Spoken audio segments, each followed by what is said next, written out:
The NFL season is here, and the Lockdown Defense Sports Network welcomes you to another NFL season. We are here to give you a front row seat to the pulse of the NFL. Join us every Tuesday night as we break down the latest news, dissect the hottest headlines, and fire off fearless predictions that might shape the future of the league. From the locker room drama to game-changing plays, we're just not watching football, we're living it. As the entire hit squad with young RG Robert Garcia, Coach Mike Dubb, the real AG Alex Givens, and yours truly, Coach Defense, joins forces with the NFL Nation Live crew, Ref Guru, Violator, and the Saudi pirate himself, Captain Jack Rackham. So buckle up, because this isn't your average recap. This is the Lockdown Blitz, where the takes are bold, the insights are gritty, and the passion runs deep. Let's go.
To all my heavy hitters and lockdown defenders, welcome to the Lockdown Blitz. I'm your host, Coach Defense. Alongside with me today, the Hit Squad member, Coach Mike Dubb, the NFL Nation Live crew, Captain Jack Rackham, Ref Guru himself, and the Violator Man. Gentlemen, what's happening?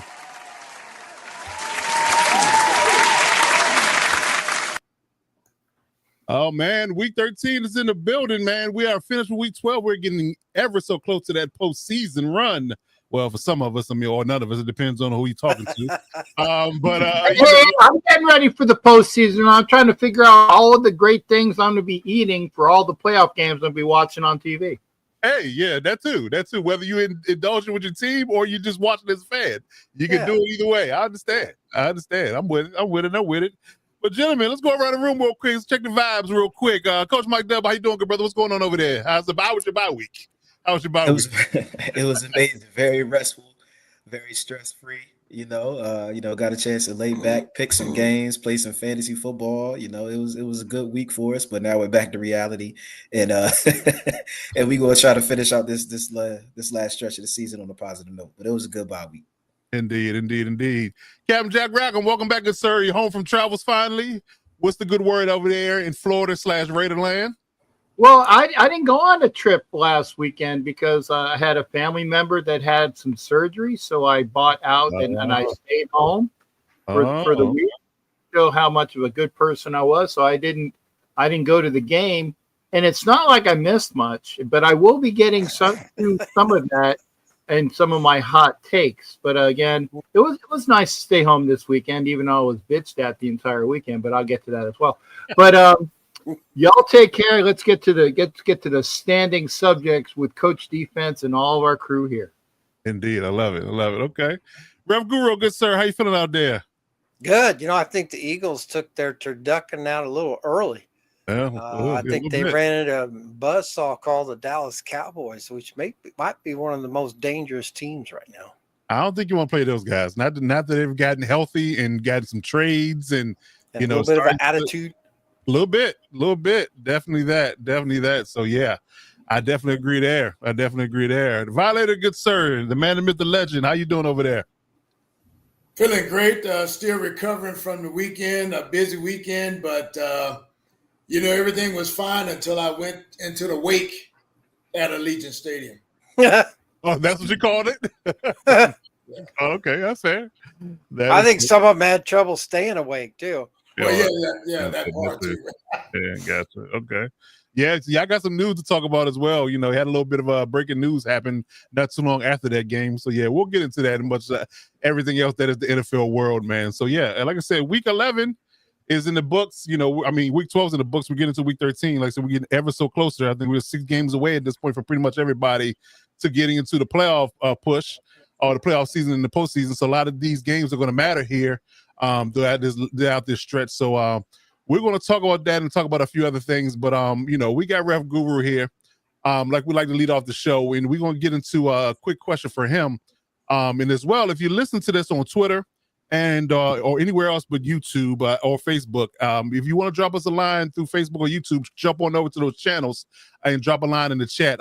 For some reason, StreamYard does not love Twitter in their feeds, so that we don't get their chats.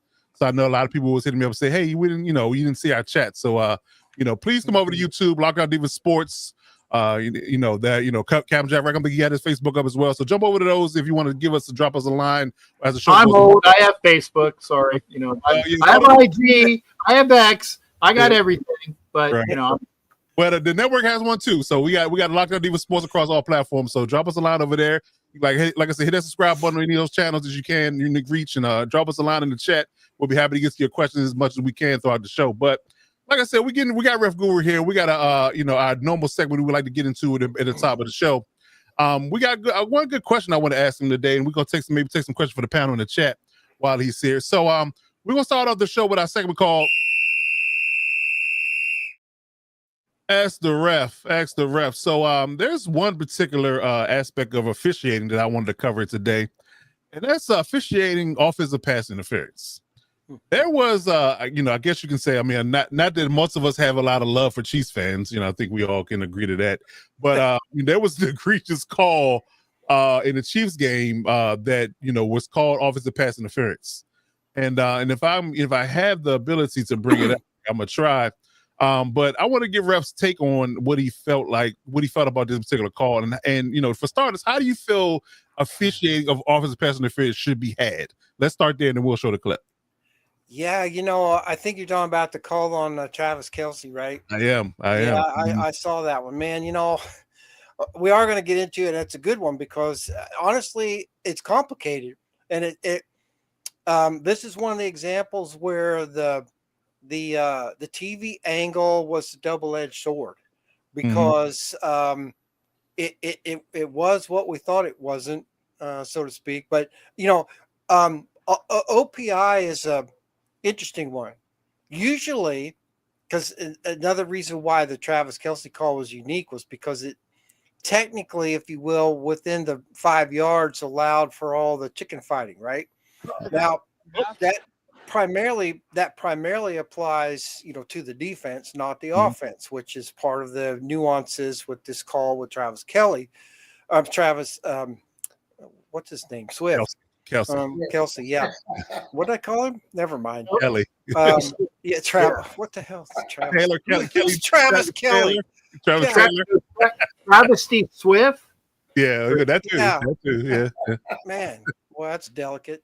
Anyway, yeah, it's opalite. Anyway, what were we saying? Oh yeah, but so there's little nuances there with the offense versus defense. Because usually you talk about the 5 yards, it's about the defense, but it doesn't kind of really apply for the offense in that particular case. But so if you will, at a high level, OPI happens for the defense after the 5 yards of chicken fighting. As a technical matter, it can happen for the offense anywhere. But we'll get to that because that's a good one. All right. But to your question about, officiating offensive pass interference, generally speaking, the threshold for that is, and in most cases, this is going to be something that happens downfield, right? Not in the case of the Travis Kelce call, which again is a unique one for a couple of different reasons. We'll hopefully get into it. But generally, we're talking about something that happens downfield, and generally the bar for that is what constitutes a push-off. And what the threshold for accepting a push-off is, do I have an arm or both arms fully extended, right? Do I, if you will, lock the elbows? Anything inside of that doesn't mean that it's not going to be OPI, but there'd have to be a lot going on for the offensive player and nothing going on for the defensive player to get OPI. Unless for some reason the offensive receiver trips somebody or whatever, but generally, they're gonna side for the offense. Okay. So OPI is not something that happens a lot. It has to be overly egregious, I guess you'd say, going the other way, where the defense is going to get called for it a lot more often because they're not watching the ball. The face guarding really isn't a call anymore. Face guarding, where you put your hand up to block the receiver's face, that used to be a thing. It's not really a thing anymore. But if you're not watching the ball, they're looking for an arm bar, which is where they put the arm into the chest. The defensive player puts the arm into the chest of the receiver to try to keep him away from the ball.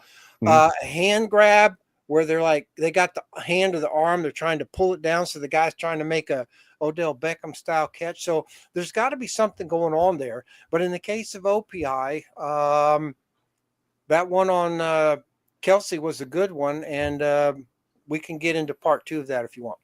Okay. Yeah, I was just surprised that they actually called a effing penalty. Yeah, I was too, quite frankly. Yeah. Okay. Well, here's a clip here, and I'll mute Tony Romo's commentary, but because he had his own opinion on it. Yeah. Where's the clapping for that comment that you're going to mute Tony Romo? That's excellent. Yes, but here's the call. Yeah, right there. Okay, now stop it right there. Oh, hold on. That's okay.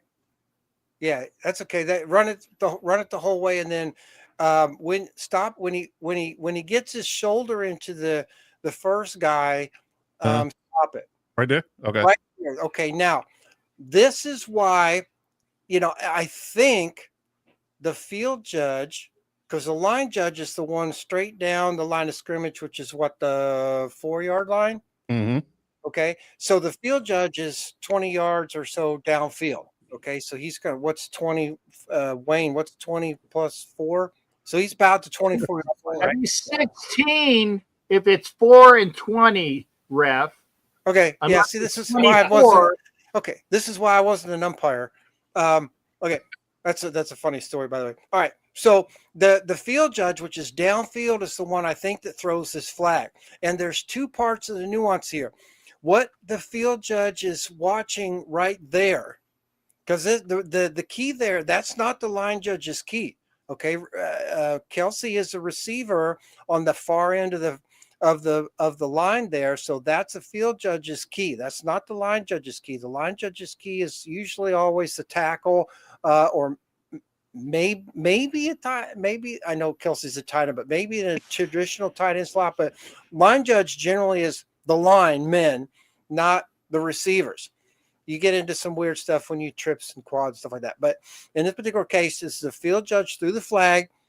What he's looking at right here, and I think that the overreaction, though, is he thinks he sees Kelsey with a pick.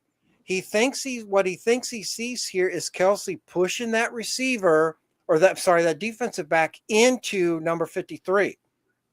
And that's why they called offensive pass interference, because in the field judge's mind or eyes, 53 can't make the play because Kelsey essentially pushed whoever he's blocking there, I don't see the number, into number 53. That's why he got the flag. Now, I think if you look at it for what it is, I think Kelsey was actually trying to do that.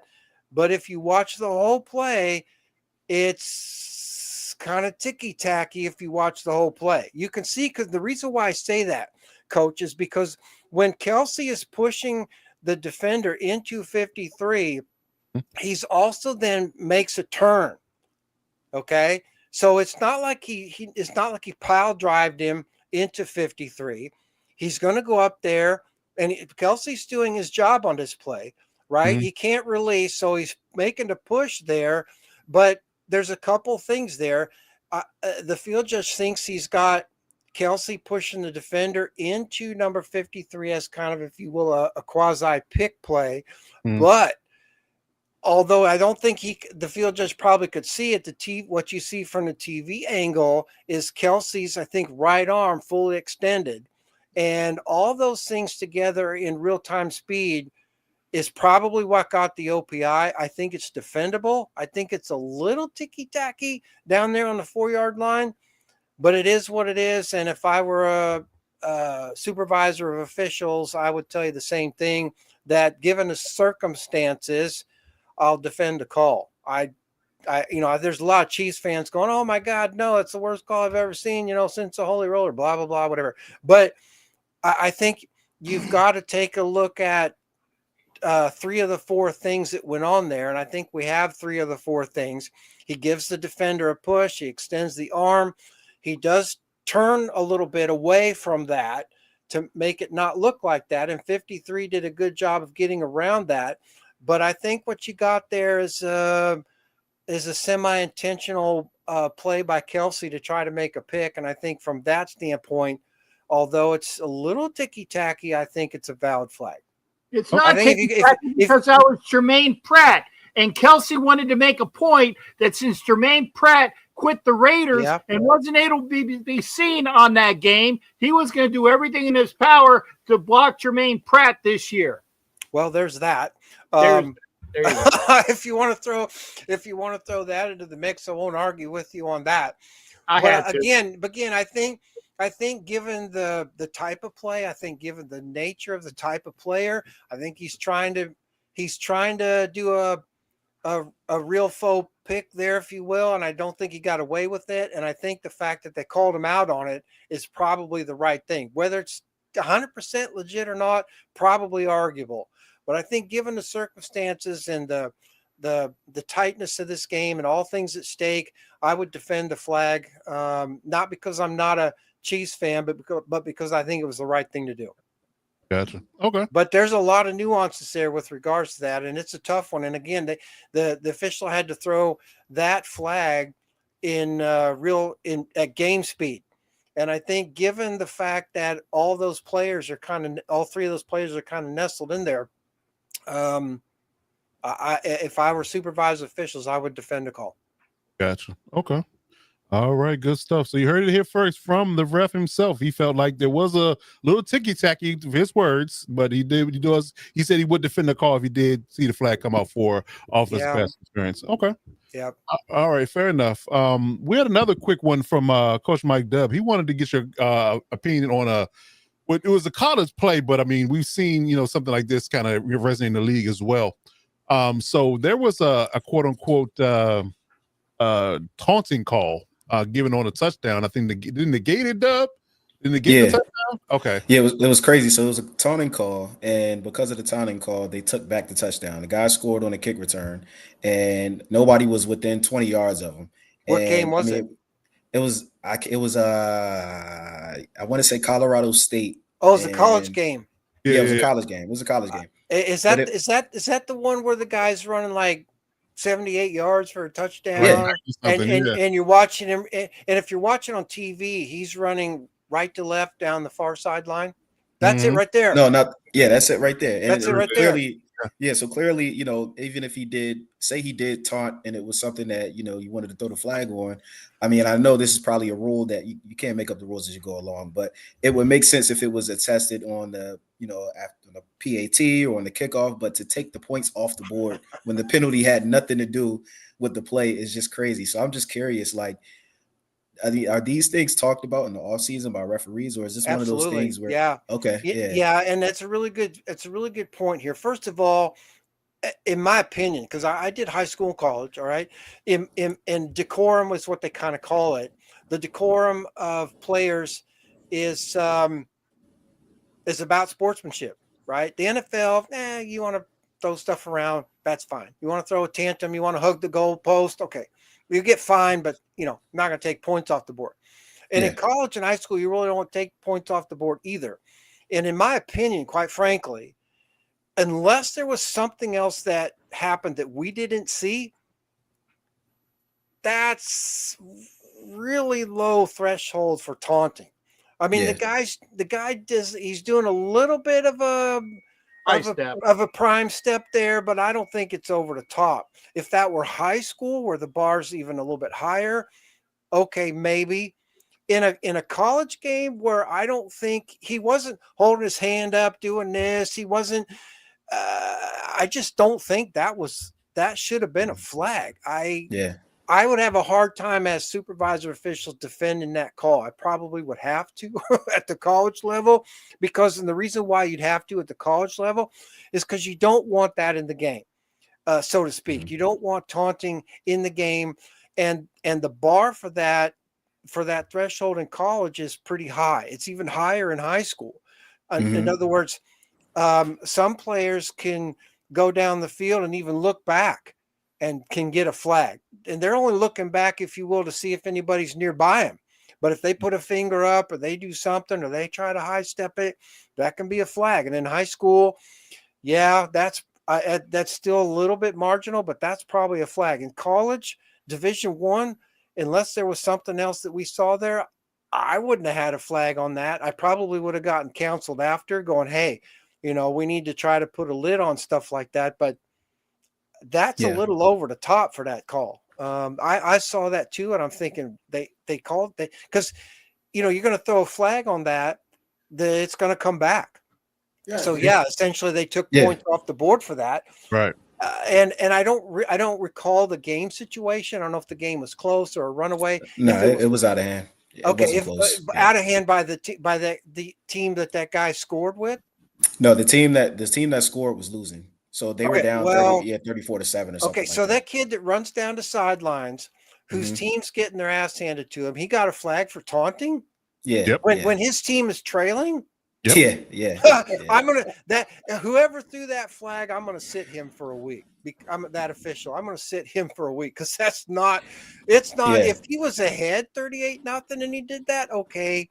That's still probably not taunting, but I would probably defend the flag. I can't defend a flag for somebody that threw something like that on a team that's getting beat. That's crazy. Yeah. That game's not out of hand.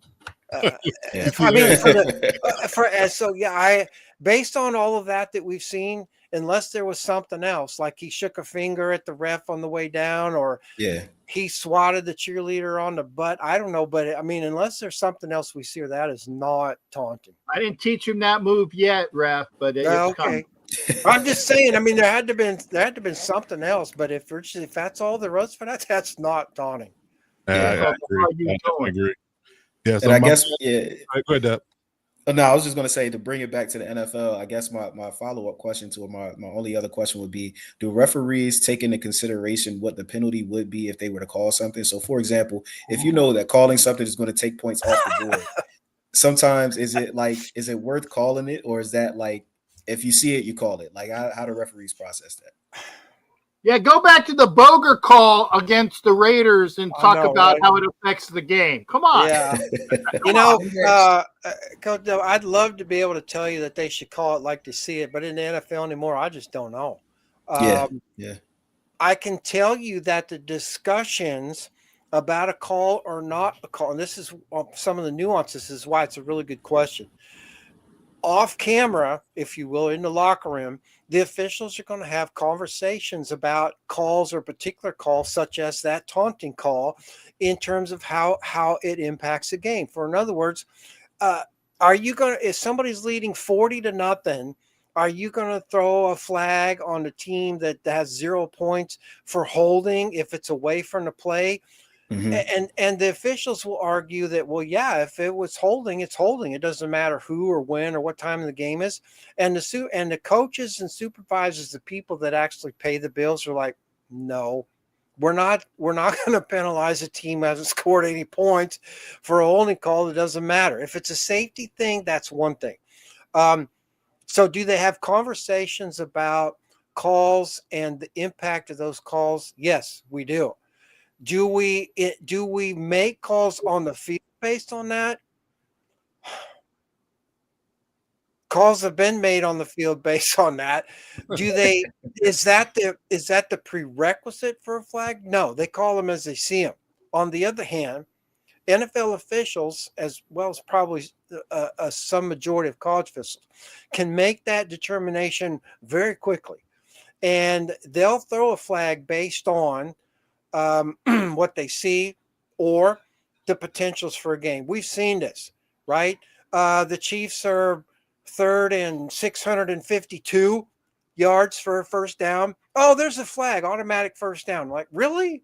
Why? Well, because we got to keep the Chiefs in the game. I think the biggest example of that we've seen recently was in the overseas game. We talked about this, I think, last week, the week before, whatever, Miami and Washington, where they threw the flag, the DPI flag on Miami, and I don't know where they were looking at for DPI. That was not DPI, but they got to keep Washington in the games, international game, blah, blah, blah, optics, blah, blah, blah. So I'd like to tell you that they don't throw flags based on that, but I can tell you it's happened. And it's unfortunate because that's not keeping with the integrity of the game. But at the NFL level, it's hard to say because I think there's some officials out there that are just going to call the game the way essentially that they want it to be called. And the referees or the supervisors or the league or whoever will just kind of sweep it under the rug, unfortunately. I think you're going to have a hard time getting away with that at the college level because I think the integrity level, although they still may lack transparency at the college level, I think the integrity level with some of the college officials is better. But the NFL is just a whole different animal. And I'd like to tell you that they don't do that, but they do. And they have. And you can't prove that they did. But some of them are just, in my opinion, really obvious. But they do have those conversations about what ifs, impacts of the game, timing of the game. Is it reviewable? Is it not reviewable? How much time's left on the clock? How many timeouts do they have? NFL officials are well versed in being able to process all of that in a matter of seconds. Mm-hmm. And so if they are able to do that all in very short period of time, it's hard for me to imagine that hasn't happened. Playoffs? Yeah. Playoffs? Trying to win a game. Yeah. It's really amazing how much information NFL officials can process in a matter of 3 or 4 seconds. Yeah. Oh, here you go, Cap. Playoffs? Don't talk about playoffs. Playoffs? I just hope we can win a game.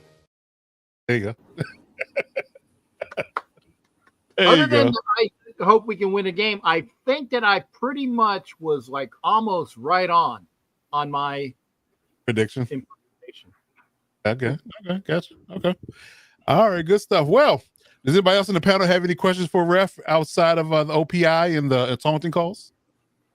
I had a comment for Ref on which calls do the refs discuss which calls have the bigger impact on, say, a certain team and call it at an opportune time.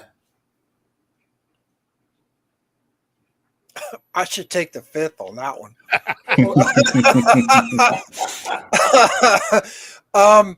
Let me phrase it this way. They will certainly have discussions about matchups, players, Max Crosby versus everybody else, Aiden Hutchinson against everybody else. They'll certainly, whatever, offense or defense, they'll definitely understand when they meet on Saturday prior to their game. They're watching video of the 3 previous games that the teams that they're going to officiate have played prior. So for the crew that's going to get on Wednesday to do the Cowboys-Chiefs game, they're going to be looking at the previous 3 weeks. They're going to have a complete list of all the calls that were made, against who those calls were made, what the time was in that game, the game circumstance, the situation, the whole 9 yards. So I think that would make the answer to your question of yes. Okay, yeah. I forgot what the question was. Yeah, okay. I have a slight question about this. Is from a player perspective. Now, I'm a former player. all the way up to the Division II college ranks.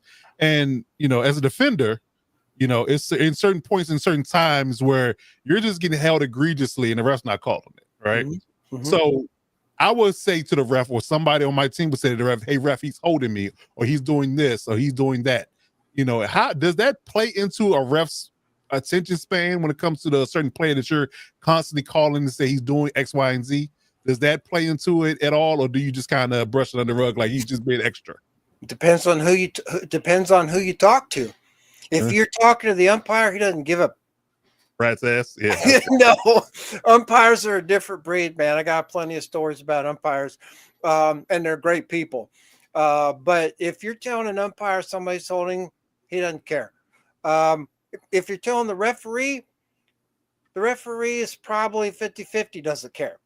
Okay. If you tell that, if your coaches are yelling at the line judge, your line judge is going to hear that, because that's all they hear. The player doesn't have more than a few seconds to yell at the umpire or the referee that he's holding.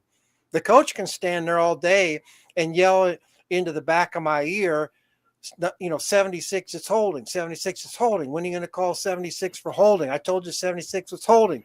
I mean, I'm going to hear this for 4 quarters, and you're going to get your flag. Okay. Somewhere I'm going to start looking for it. Right. You're going to get your flag. The umpire doesn't care.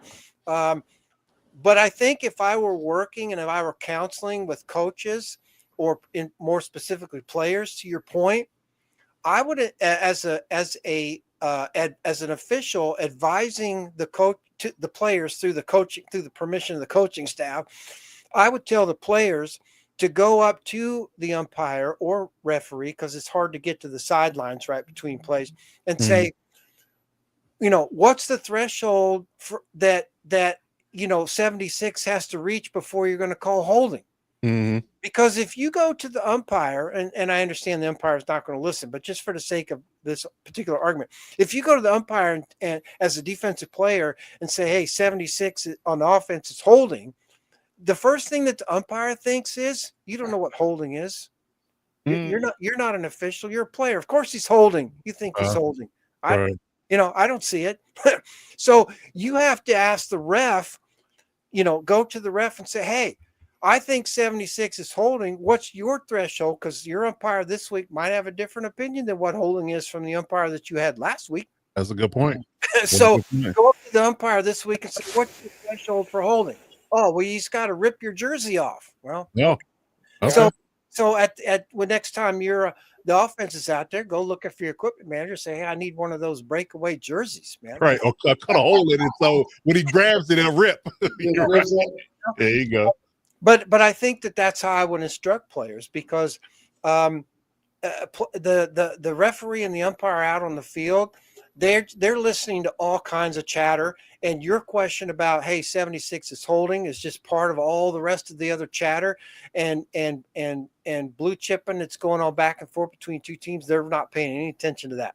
Your line judge is hearing that, and that's probably, you're going to get the egregious holding calls from your ref or umpire, but your line judge is much more likely to throw a faux flag for alleged holding, if you will, or whatever the minimum threshold is. But that's what I would instruct your players. It's okay to ask them a question, but it's more important to ask them the correct question. And I would ask the umpire, what's your threshold for holding? Because I'm getting help. Right. And if they can't answer that, you might as well just walk away. If he says, hey, he's got to pull your jersey or drag you to the ground or rip your leg off, okay, well, then at least you know what the standard is for that game. And you can work with that, right? So there's a lot of talking that the players could do that they don't do because they're not trained or taught to do that. I think it's unfortunate. But oftentimes too, the referee in particular really isn't going to listen to much unless he's talking to the captain. Gotcha. So you really, if you're a linebacker, or let's say you're a defensive lineman, and you think you're getting hold, you really should go to your captain and say, could you ask the umpire what the threshold is for holding? And then get your captain to go do it, because your captain's wearing the C patch or whatever on his jersey. And I can tell you this, the officials, whoever they are, whatever position they are, they're going to listen to the captains. They have to. They're captains. They have earned that spot, and the officials are instructed to manage the game with the captains as part of the crew, if you will, not the officiating crew, but the game management as a whole. So captains have a status with the officials, and that is not leveraged enough at any level. And I think it's unfortunate. Oh, okay. Good stuff. Good stuff, man. I like it. I like it too. I definitely do. All right. So you heard it here first. So if there aren't any more questions in the chat for Ref, it was real quick. I mean, Kill Kev's kind of pocket watching here, but he wanted to know, does umpires you make the most money? I thought it was the referees themselves, but for his, I don't want to ignore his question, friend of the show. So I wanted to get that out there, but I think he's pocket watching referees and umpires, how much they make per, out of the crew.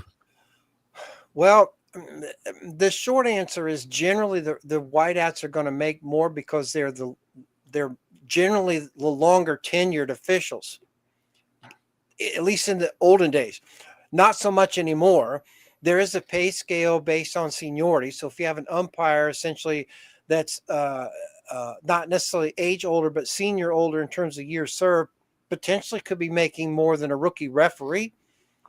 But for all practical purposes, I think the league minimum for officials is $7,000 or $8,000 a game. Maybe they got a little bit of a bump in the last CBA.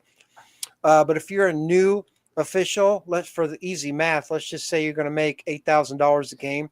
So times 20 games, 16 game, we have a bye week. So 19 games, 16 game or 15 game regular season and 3 preseason games. You all can do the math.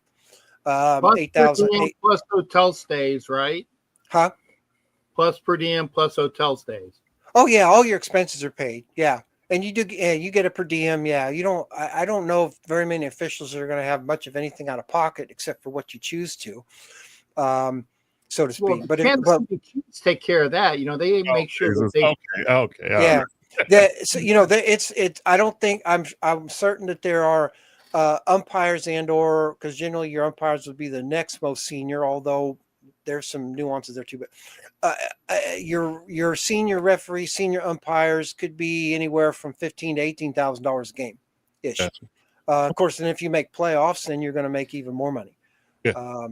So I don't know if that answers the question, but generally speaking, let's just assume the payroll is somewhere between rookie at 8 and senior at 18, and we'll call it good. Okay. Fair enough. All right. Good stuff. Indeed. All righty. So if that they're not starving. Yeah, no, I didn't think so. Not at the pro level. I'm sure your boys club, high school, and college are a different pay scale, but they're starving for another day. Yeah. Most of them are starving now. Yeah. Maybe not the Division I officials, but lower level officials are a dedicated group. When I was working JC ball, I think I was working for $75 a game. And It was not uncommon for me to travel 2 or 3 hours to go to a game. So I wasn't making any money. Gotcha. Yeah. For the love of the game. For the love of the game. Yeah. Okay, you're hilarious, by the way. I just want to point that out. All right.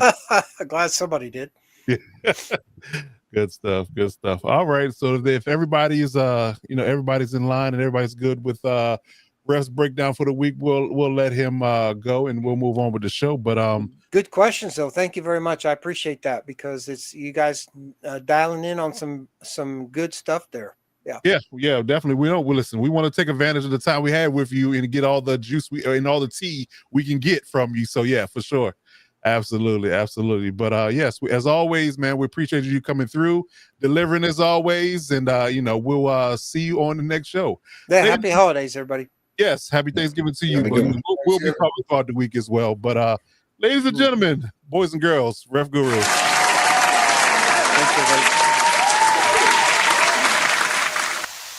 All right, good sir. We will see you down the line. All right, let's get into some headlines. Hit Squad headlines. All right. So the hot topic of the moment, the hot topic of the I guess you can say week 12 proceedings is the LA Rams. The LA Rams is a little bit of heater, and and I like to say that I coined a phrase here recently that me being the I guess you can say, the founder of the Lockdown Defense Sports Network and all the lovely gentlemen that make up this illustrious conglomerate here. We have we have our moments when it comes down to giving you good information. And a lot of times here lately, especially in the 2025 season, we may have been early, but we haven't been wrong a whole lot. And I said in the beginning of the season, before the season even kicked off, that the Rams were going to the Super Bowl. And, it's looking more and more like that between now and then than it was at the beginning of the season. So we got to talk about the Rams and their, apparent takeover. So are we looking at a Rams takeover here? Are we back to, having another a Super Bowl for Matt Stafford in the works here in his elder years of 37? Because what he's playing like, he got to be the front runner for MVP at this point, in this particular point in time. So, he's playing flawless football. I don't see any chinks in his armor at all.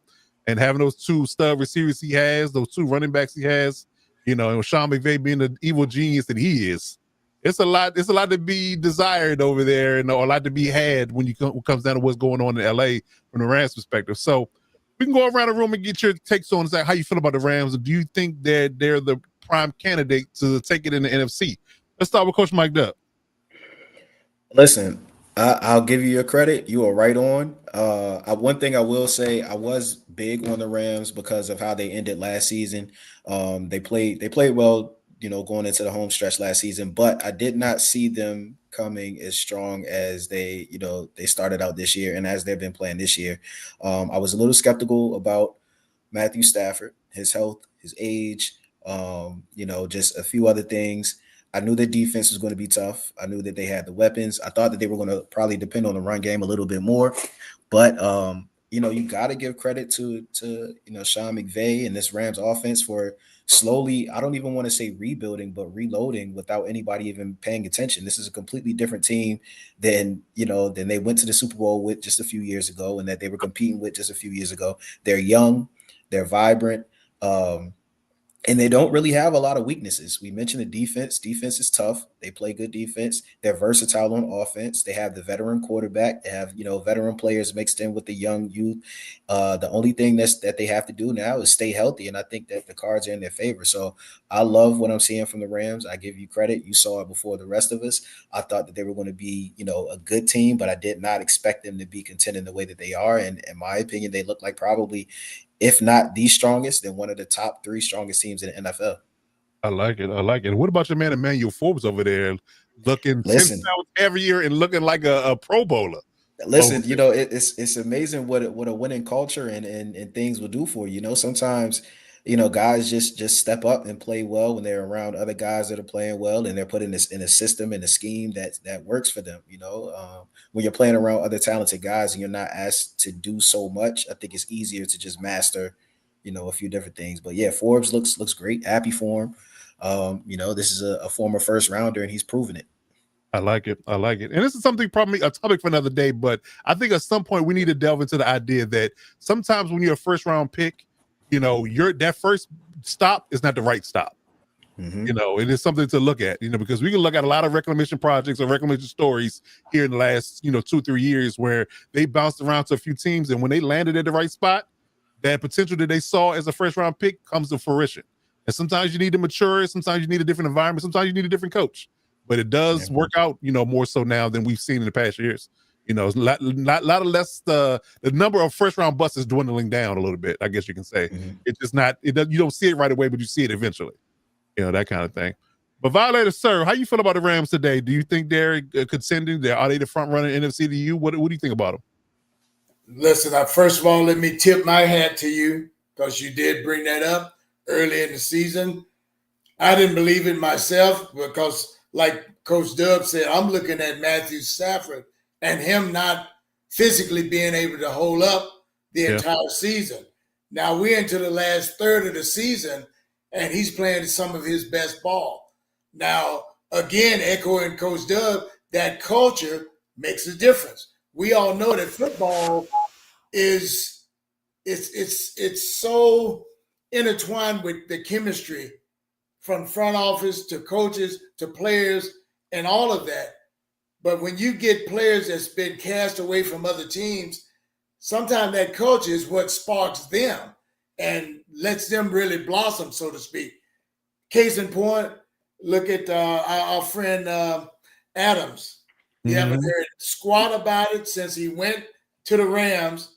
He's getting this rock, sharing time with Puka and the other receivers, but you haven't heard squat complaining from Adam. So he found the right place at the right time. At his age, he can appreciate having that winning culture around him. I guess like he thought he was going to get when he came over to the Raiders. Right. Well, yes, I mean the Rams are so dominant on the defensive side, and there's two or three studs there that I was wanting us to grab in the draft. These second-year players are playing like all pros, man. And barring injury, I don't see nobody really stopping them.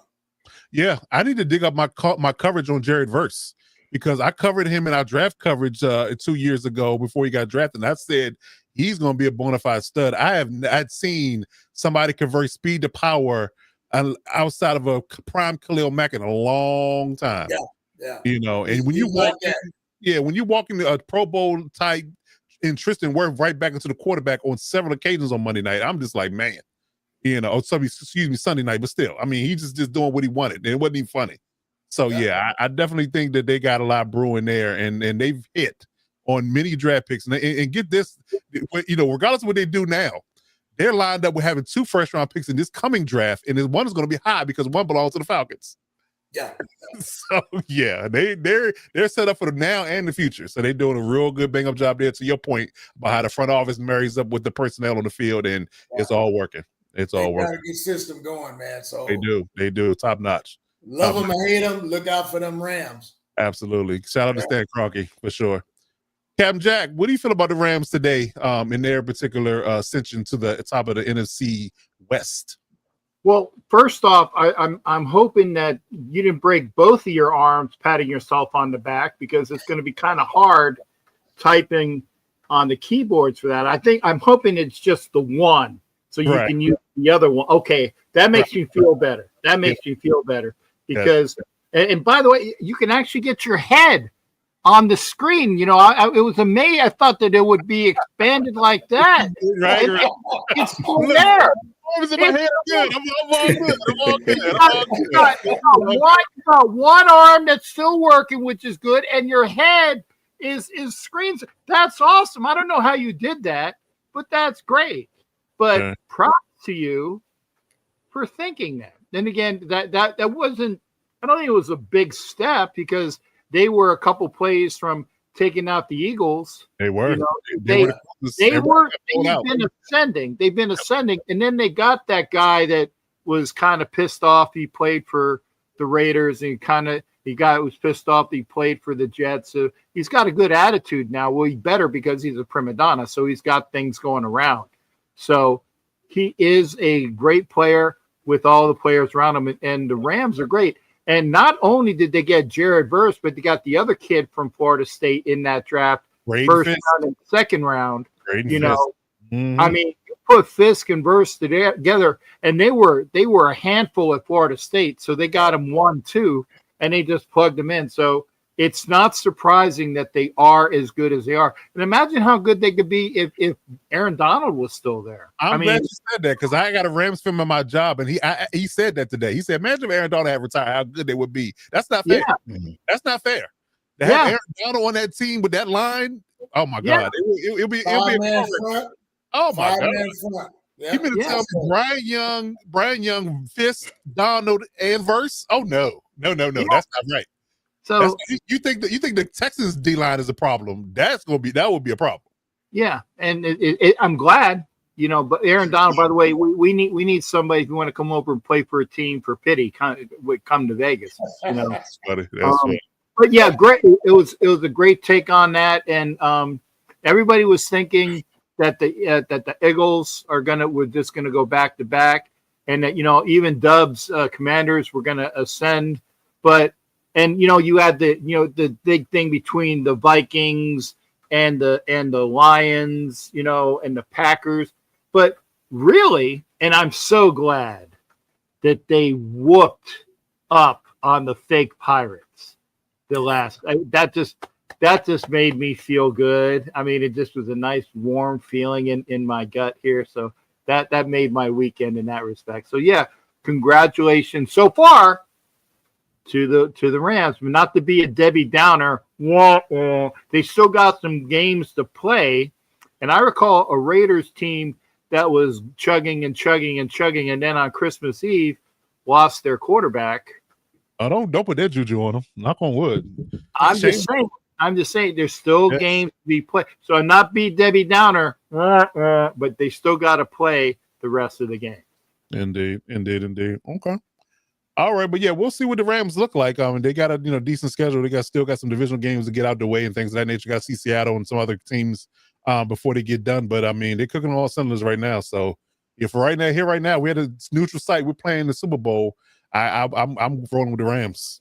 I'm rolling with the Rams. They look really good. So yeah, we'll see how things flow, and we'll keep covering them throughout the rest of the regular season. All right, so we talk about some good news. Let's talk about some bad news. So we got to talk about the firings that happened over the weekend here.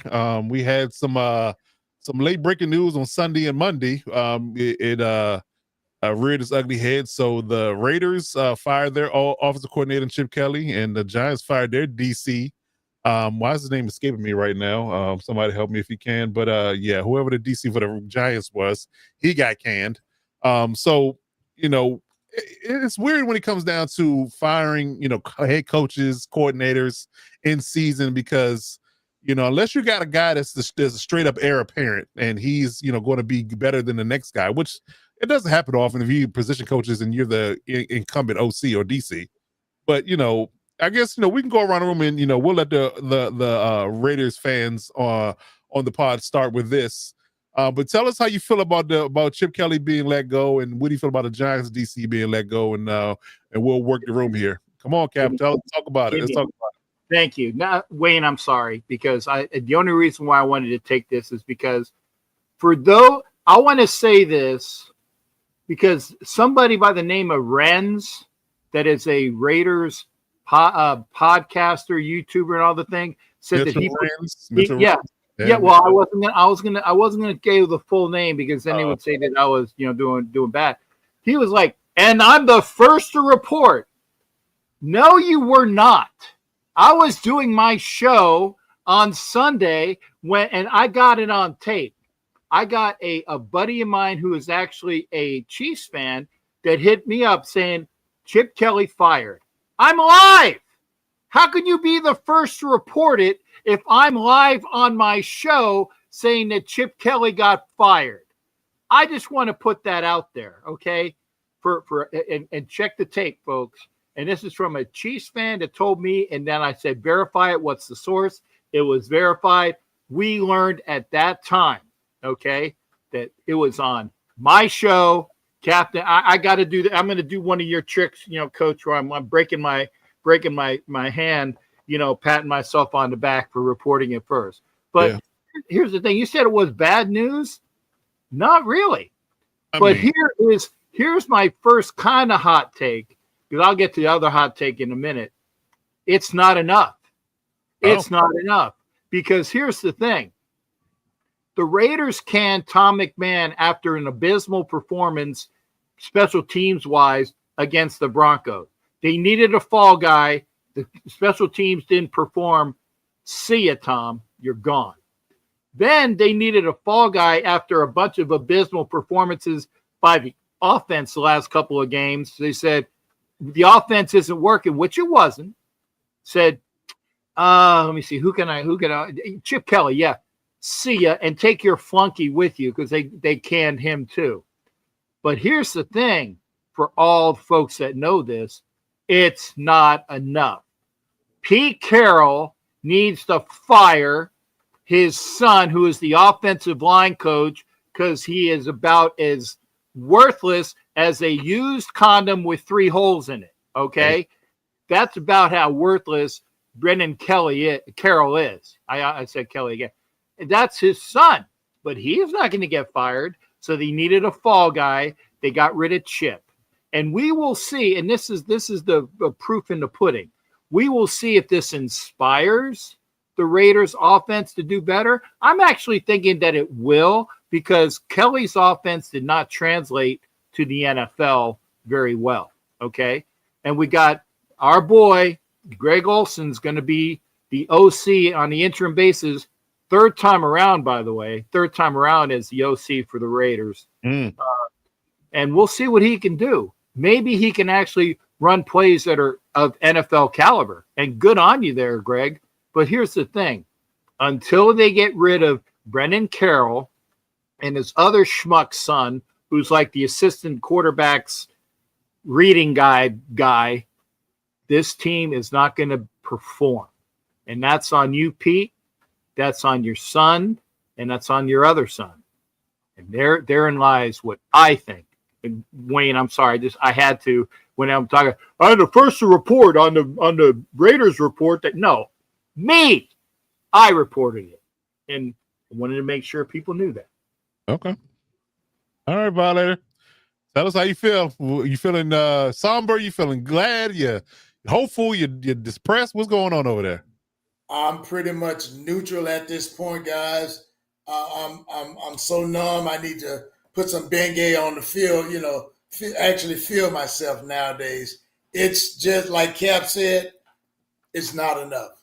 And my feeling is that they do. What do you call just a simple move to pacify the fan base, because, of course, we're the idiots that don't know nothing. We don't know football. But these moves are just to either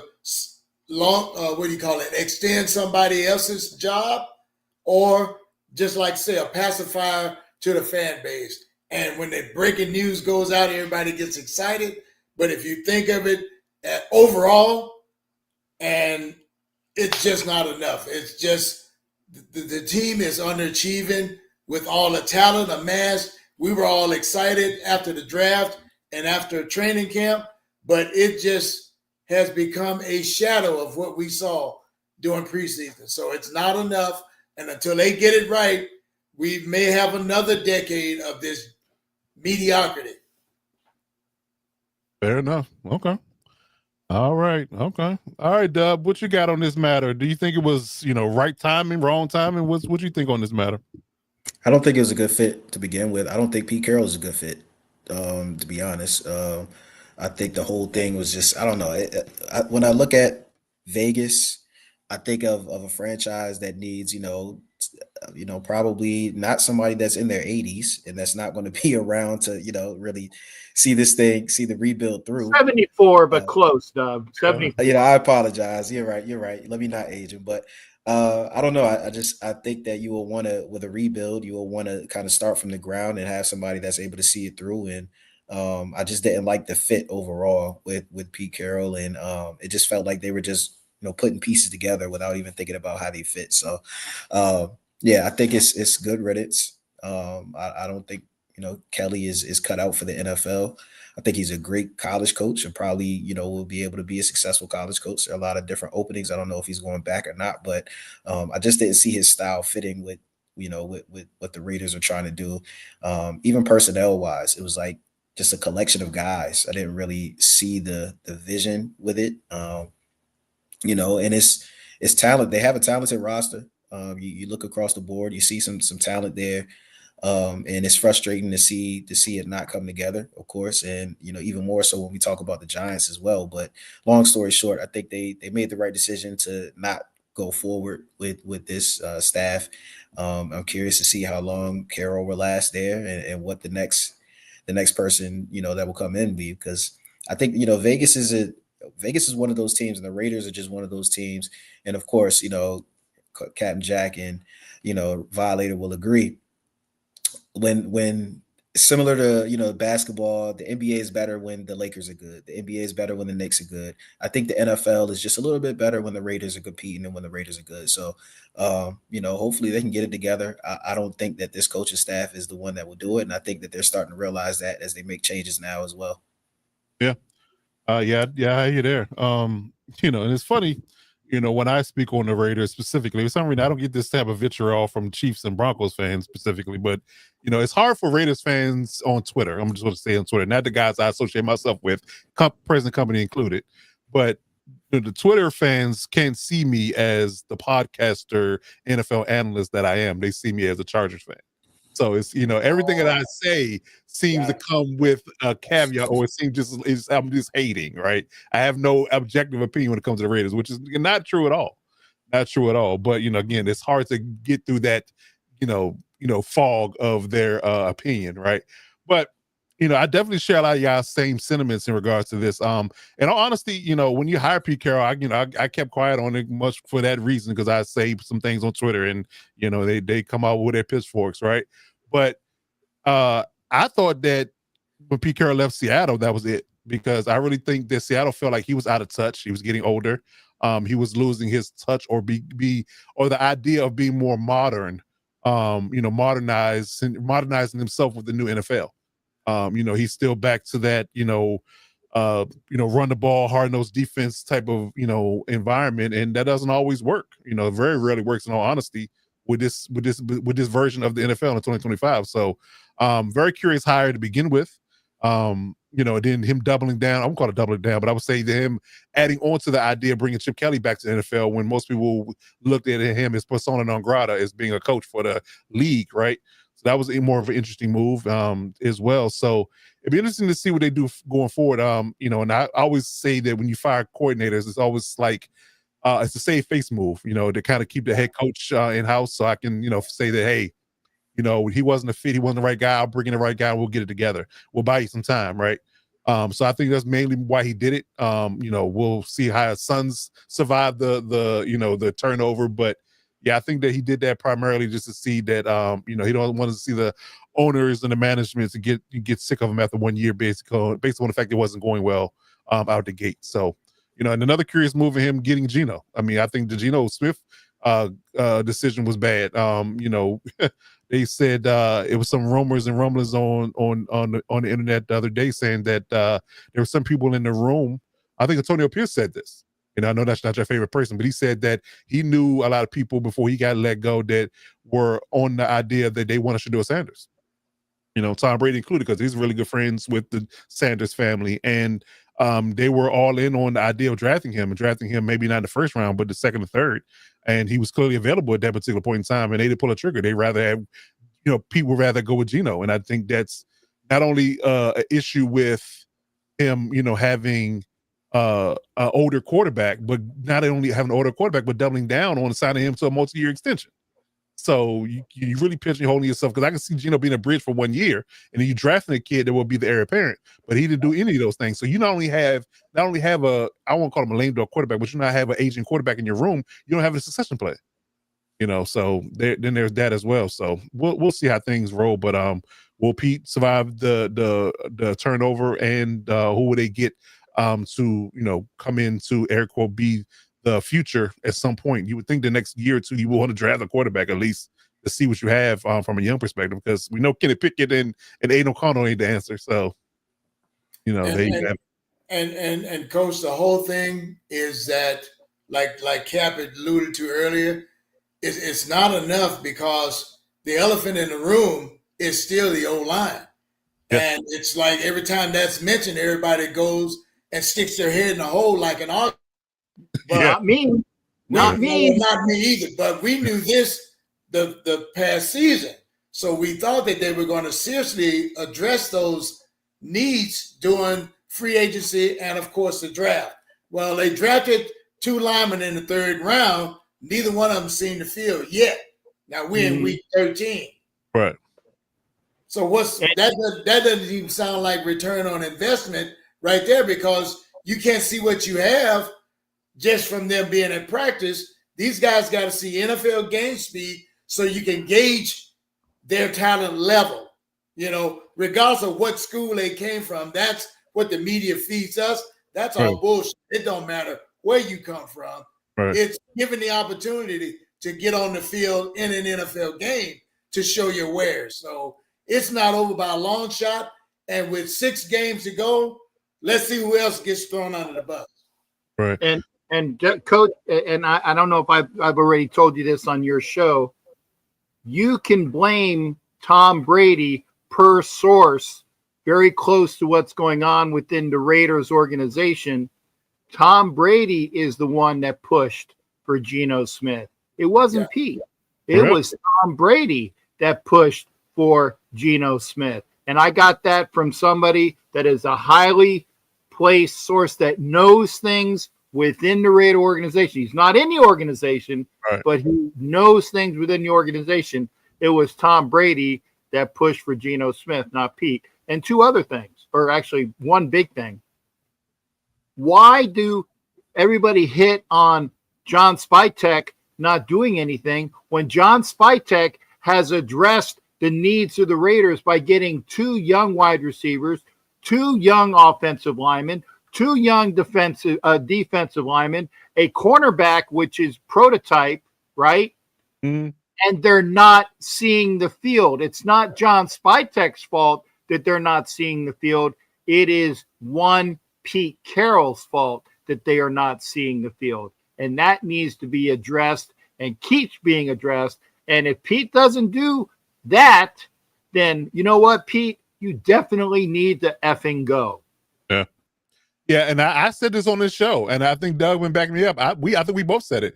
The Raiders smashed the draft. I think you couldn't do much better of a job in drafting players. I mean, every person that y'all drafted has a need and a fit, and we're pretty damn good in college. So I'm like, and then to see, especially because I have an issue with Charles Grant not playing. I'm not sure what's going on there, but Charles Grant was, although he went to a small school, he was touted as being one of those sleeper second or third round picks that people were going to steal, and he was going to be a perennial Pro Bowler.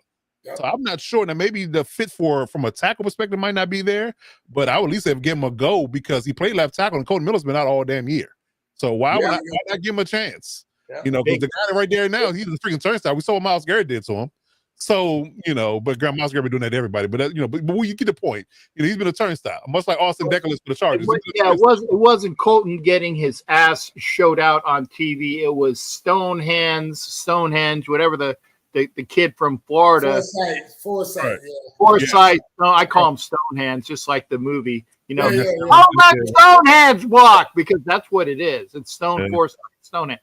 But get Charles Grant out there. Get Carlos Rogers out there. Get J.J. Pegues out there. Get Tonk Hemingway out there. More playing time for Jack Best. More playing time for Thornton. And God's sake, throw friggin' our second round pick, Porter, at cornerback. I don't third round pick, but still, I mean, the best was your second round pick. But I get it.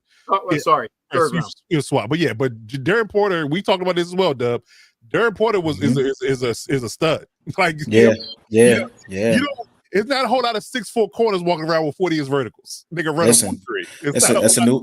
It's a new prototype. It's a new prototype, and he has to get reps. I don't know why. The Commanders are in a similar situation where you have young guys. You have a season that's already out of reach. Let your young guys get your reps. I don't know why you holding back. So I agree. I don't get that at all.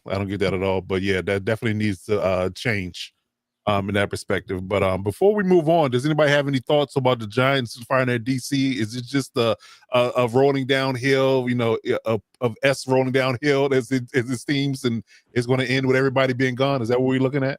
Yep. And they're looking, I think that I'm hearing vibes, and I don't know if this is true or not, but for all of those people that already have Kiffin going to LSU or to Florida,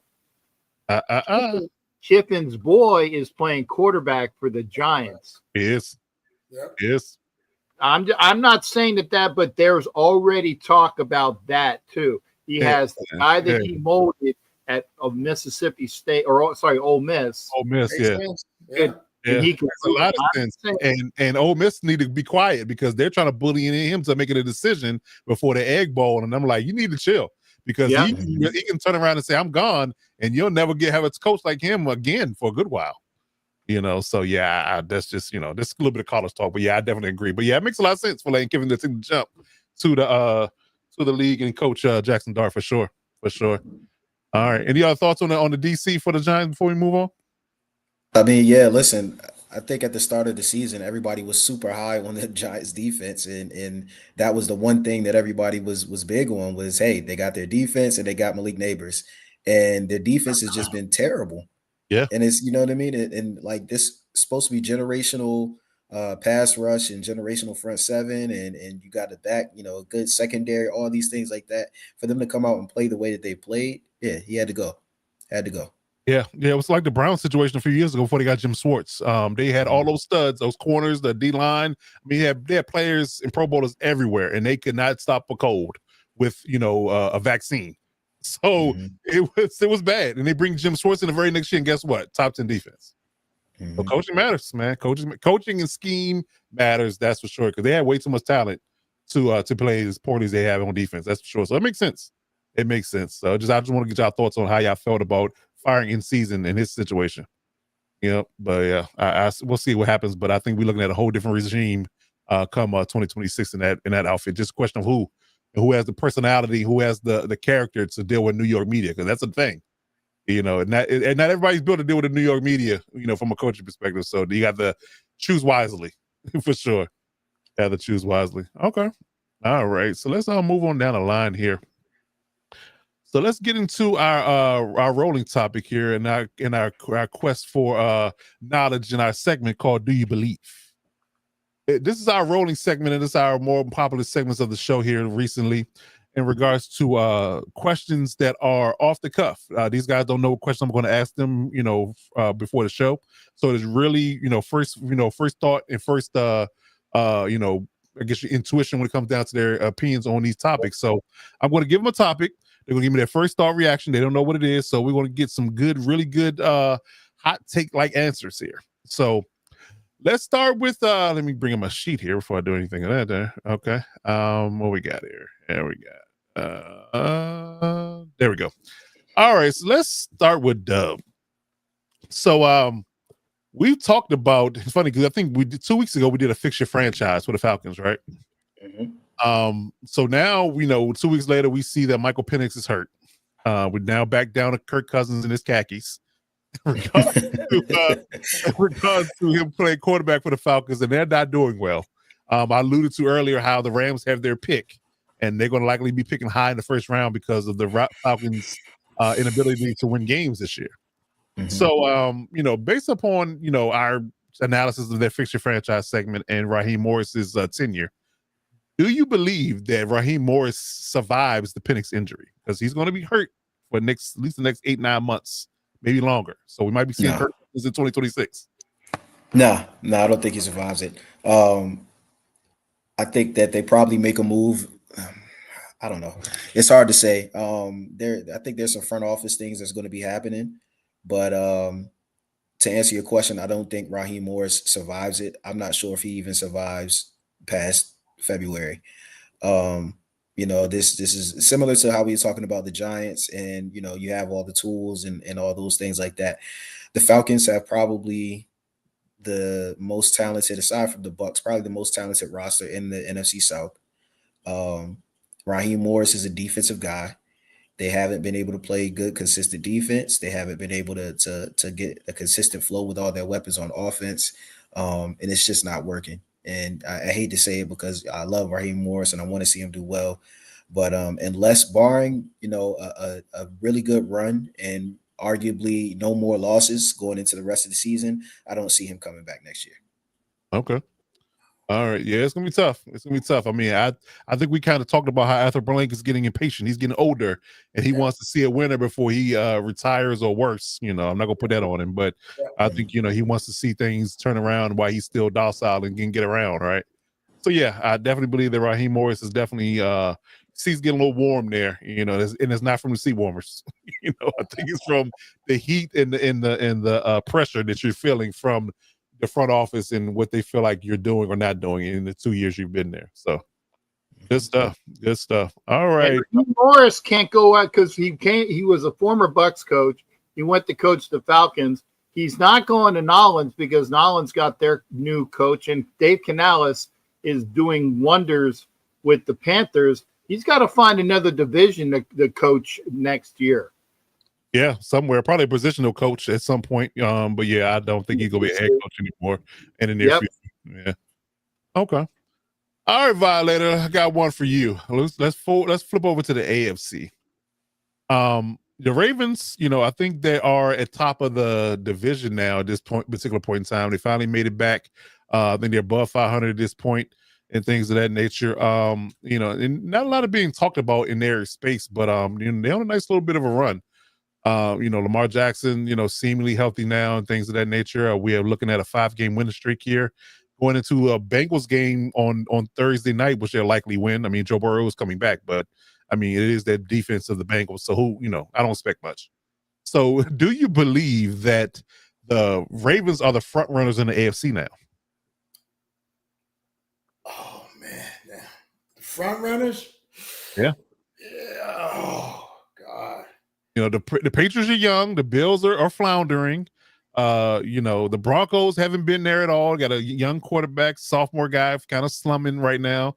The Colts got Daniel Jones. They just got beat by the Chiefs. I mean, there's a lot of negativity and inexperience. So I asked you the question because they're the most experienced team leading in the division right now. That's why I asked the question.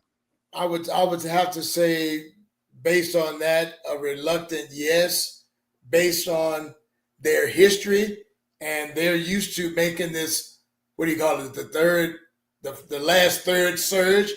That's what's happening right now with them. And you can just see it. The players already, it's like muscle memory to the players.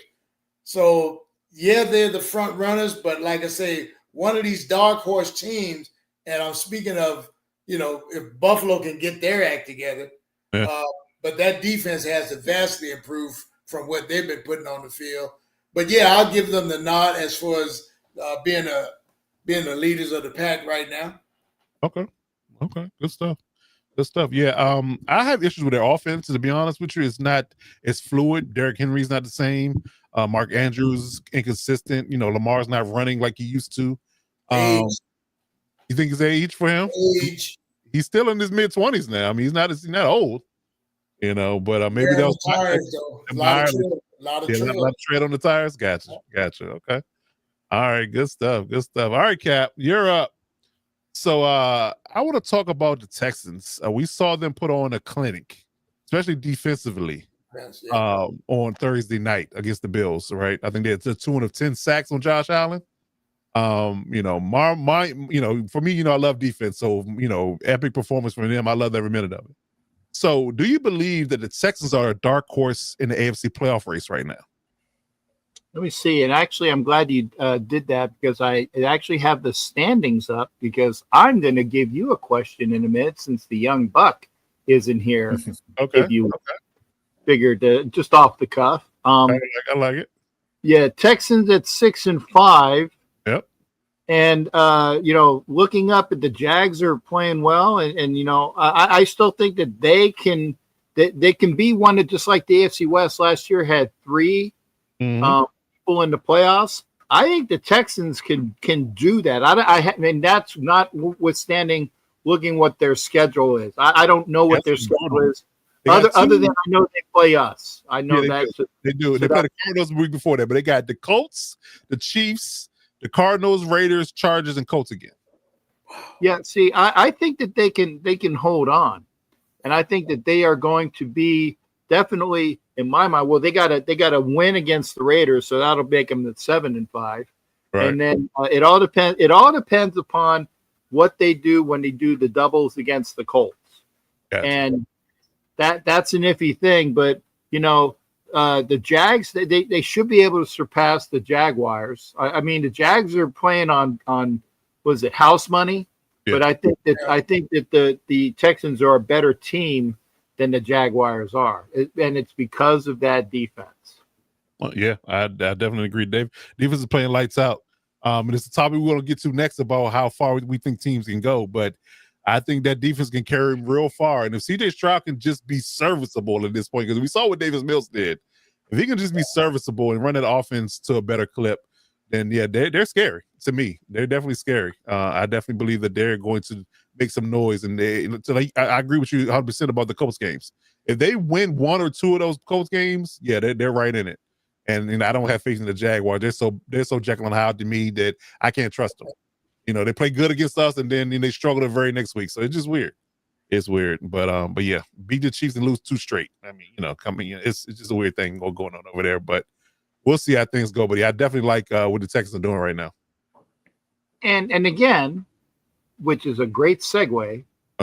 my question to you, because again, I noticed that the young buck wasn't here, so I'm gonna throw it at you, and it's right along your lines. It's something that would be near and dear to your heart, because I'm looking at the standings, and it says that the Los Angeles Chargers are sitting at 7-4, just a couple games out of the AFC West, and as you know, I picked the Denver Broncos to win the AFC West this year on my program. But now it comes down to the time of the Los Angeles Chargers are only a game ahead of the Chiefs, and they do have another game with them.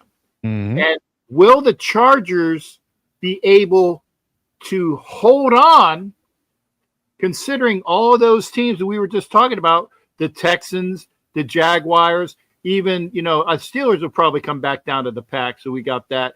But the Bills, all of those teams, are the Chargers going to be able to hang on to win enough to get into the playoffs? And as a bonus question, are they going to be the number 2 seed in the AFC West, or are they going to fall back further? That's a good question.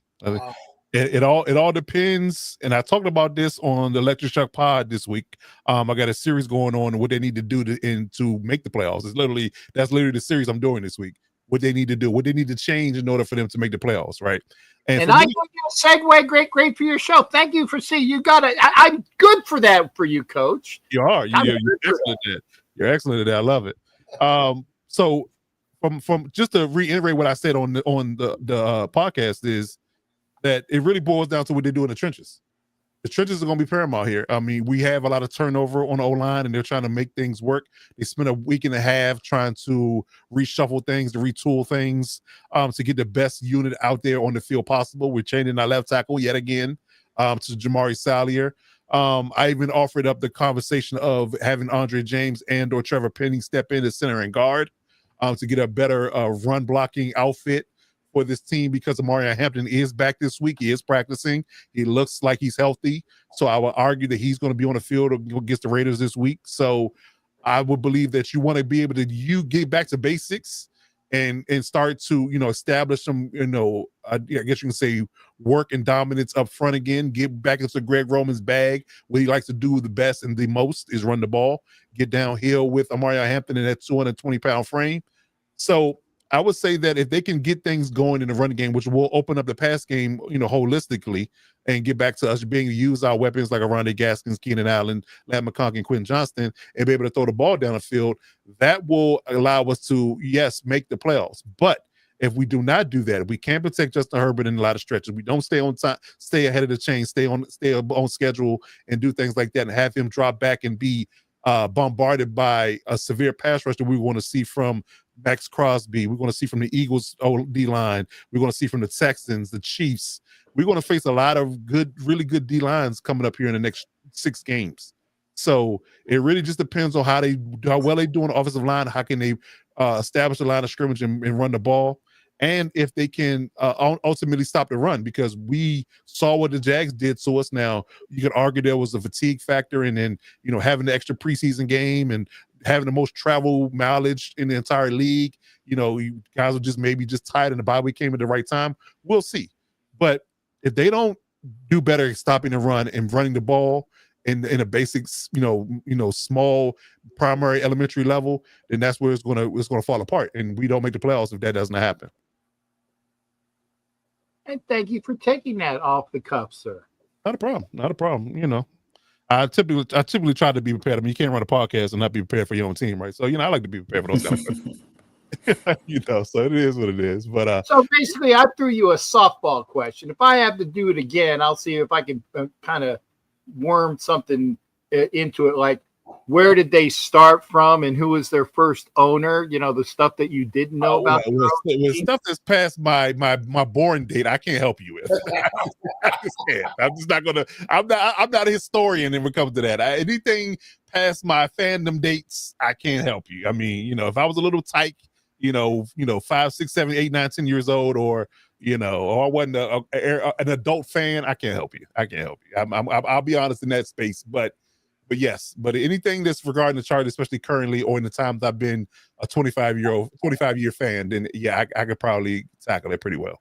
Read the history books and less fantasy football, except for when you're doing your show. I can't promise you that. I'm sorry. I can't promise you that at all. Sorry. Yes. I'm not in the business of lying to you, Cap. I haven't been doing it up to this point. I'm not gonna start now. So I can't promise you that. I know you're too long to start lying to you now. Oh, thank God you've never lied to. Did you hear that, Violator? He's never lied to me. I love you, sir. Yeah. You're one of the few people that's never lied. Violators never lied to me. I don't know, Doug, have you ever lied to me? I'm gonna have to look. No. Nah. We're the honest podcast. See? Yeah. We're the honest podcast. So Good on, man. Indeed. Okay. All right. So let's move on down the line. Let's do another topic here. Let's talk about some teams that are on the cusp. And the segment I like to call "Do They Have Enough?" There's some teams on this list that have some good things going for them, and certain things that are called into question at this point. You know, talking about the Eagles and the Bills and the Colts and the Ravens we just talked about. So I'm going to give each person a team, and you tell me, do you believe they have enough to compete deep into the playoffs and possibly get to the Super Bowl? Because from a roster perspective, they have it. You know, the Bills have the MVP and Josh Allen. The Eagles have a stellar defense. They just went to the Super Bowl, for God's sake. So they should have everything they need. The Colts have been riding high. They kind of came down a little bit from that Chiefs game. I would argue that 2 weeks before that, the Steelers game when they got exposed. But, you know, never here nor there. Ravens got off to a rough start, 1-5. Now they're 6-5, but their offense is in neutral. So I'm going to start with the Bills, and I'm going to start with Violator. Do you believe that the Bills at this particular point in time have enough to compete for the AFC crown? Depending on, I'm going to say no, just based on what I've seen so far. In critical points in their games, their defense hasn't been able to stop the run. No. And with like I said last week, I think with McDermott being that defensive-minded coach, I don't see that ending too well. There may be a fall guy at the end of the season because of that. Now, they do have some injuries up front. I think Oliver is still out, and a couple other cats there. But basically, overall, I haven't seen that physicality. All the Bills games that I've gotten to watch, I haven't seen that same physicality from a year ago. And if that continues to be the trend, you know, as the weather changes and these games get tighter, I'm going to say no, because Josh Allen alone cannot carry this team into the playoffs. I like it. I agree with you. I definitely agree with you. Can't stop a cold with a vaccine, and they get stuck in neutral and the offense can't move like they need to, then that's where they get in trouble and they can't win games. So I definitely agree with you there. They did get Brandon Cooks today. He did sign with them as a free agent, so they did get some wide receiver help. But I would argue that Brandon Cooks is another version of Khalil Shakir, and an older one at that. So we'll see how that flows. I mean, they will get Dalton Kincaid back this week from injury, but I mean, if your best weapon is your tight end, I mean, outside of being the Kansas City Chiefs, that's not going to bode well for you. So yeah, I have my doubts for sure. What I see with them also, Coach, is that it's almost like they're spoiled. You know, they've got their Superman with his cape, but that team becomes the offense becomes one-dimensional. Yeah. So even a good high school team can scheme to shut that what do you call it? That advantage that you think you have, shut it down or neutralize it at least. Take that away, make you beat me somewhere else. Yep. Yeah. Yeah, I agree. Yeah, I definitely agree. And I think some teams have shown that they can do that. Yes. You know, when he can, like I said, when he can't put that cape on, you know, or they got the kryptonite in their pocket, that's what tends to happen. So yeah, I mean, when your claim to fame is running the ball and that's your best attribute, and you don't do it, that's another fault that I have. That's weird too. Not sticking with it. Yeah. Yeah, exactly. Feed James Cook. But yeah, we'll see how the things roll. But I mean, they're already 2 games back in their division. The freaking Patriots have got 10 wins now. I had to double take and look at that twice when I read that this morning. I'm like, they got 10 wins already. That is crazy. Mike Vrabel. That'll do it. Tennessee should be kicking themselves right now, but that's a whole nother conversation. Whole nother conversation. All right, Dub. All right, let's talk about the Colts for you. Do you believe that the Colts have enough to compete for the AFC crown? I do. I do. I don't see anybody else in the AFC that really looks like, they want it, to be honest. I mean, like we talk about the Bills and they have some things that they're lacking. The Ravens, we're still waiting to see Lamar be Lamar. It just doesn't look like there's anybody else that's going to step up and really take that next step to really compete with the top teams in the NFC and the top teams in the NFL. So, to me, I think the Colts are probably, the next best thing if you trust in Danny Dimes. So That is the thing. you know what I mean? So it's really going to come down to that. But I do think they have enough to make it in the AFC. Obviously that was the question, so I'm going to leave it there. Okay. But we talked about earlier who when we talk about strongest teams in the NFL and what will happen in the Super Bowl, that's a different story. But Right. in order to get past the AFC, I think the Colts do have enough. Yeah, I'm concerned about Jonathan Taylor and Daniel Jones because I feel like when Jonathan Taylor is allowed to run wild, Danny Jones plays better. But when you have to be reliant and completely and utterly, and that's been the quote unquote modus operandi of the NFL lately, when the quarterback carries it, Patrick Mahomes, Josh Allen, Lamar Jackson, Matt Stafford, Jalen Hurts, when the chips are down, they're the ones that get you over the hump, right? But I'm not sure Daniel Jones can do that. And if you see what the Chiefs did, they literally, to Violet's point earlier, they took away your best weapon and made you play left-handed, and you couldn't write. You couldn't write a sentence with being left-handed. So that tells you that if you can find a possible way to keep Jonathan Taylor bottled up, and if they had to face the Chiefs again in the playoffs, I would argue the Chiefs probably win it again, because they know how to shut Jonathan Taylor down. They got a really good run defense. So, and you got to face the teams like the Texans, who just got a good defense in general. So they're not going to let you do anything. So yeah, I would argue that even the Steelers, what they did to him, got after him, stopped the run, got after him with the pass rush, and the freshman Daniel Jones all day. So yeah, I think that if it's up to Daniel Jones to carry it, I'm not sure he can get it done. But if they're allowed to, use that formula of letting Jonathan Taylor run wild, and they can work the pass game off of that, get it to Tyler Warren, get it to Pittman, and things of that nature, they can go far. But that is a big if. When you're facing good playoff teams, and I think every team that we looked at, that's in the AFC contention, they have good defenses. Yeah. So it really just boils down to that. So it just really just depends. If you have to rely on Daniel Jones, I'm a little skeptical. That's just my personal opinion, but we'll see. We'll see. All right, Captain Jack, let's talk about the Eagles on your side. Do you believe that the Eagles have enough to compete for the NFC crown? I was looking, I said, he's going to give me the Eagles question because he knows I'm from Philly. And I think that subliminally that worked into your knowledge. Am I right there? You are, sir, because I know you're a Phillies fan. Yeah, I see, I knew. I said the Eagles or Ravens. Yeah, I got the Eagles. Yeah. All right. And then I was looking, I was spying over here to my standings, and yeah, the Eagles defense, even though, and I have no clue, because I was kind of watching the Cowboys game the other day. I'm like, I don't know how Dallas won that game, especially when they got a really bad call against them on that blocked knee. That was another one for the ref that actually the referees came over and said, yeah, we screwed that one up. When the guy had a block, then they called 15 for him. But I just don't know. I mean, other than the fact that I can't understand why Nick Sirianni still has a job, because he must be doing it with smoke and mirrors, but he does something. But whoever the Eagles defensive coordinator is the reason why they are. Oh yeah, of course, Fangio. Thank you. That makes sense. Vic Fangio is going to will these guys to the NFC Championship game again. And as long as they don't play the Buccaneers, aka the fake Pirates, and I can say this because they just seem that they can't beat the Bucs in the playoffs. If they don't draw Tampa Bay, they will get past whoever. If they draw Tampa Bay, they're going to lose. It's history. It's history.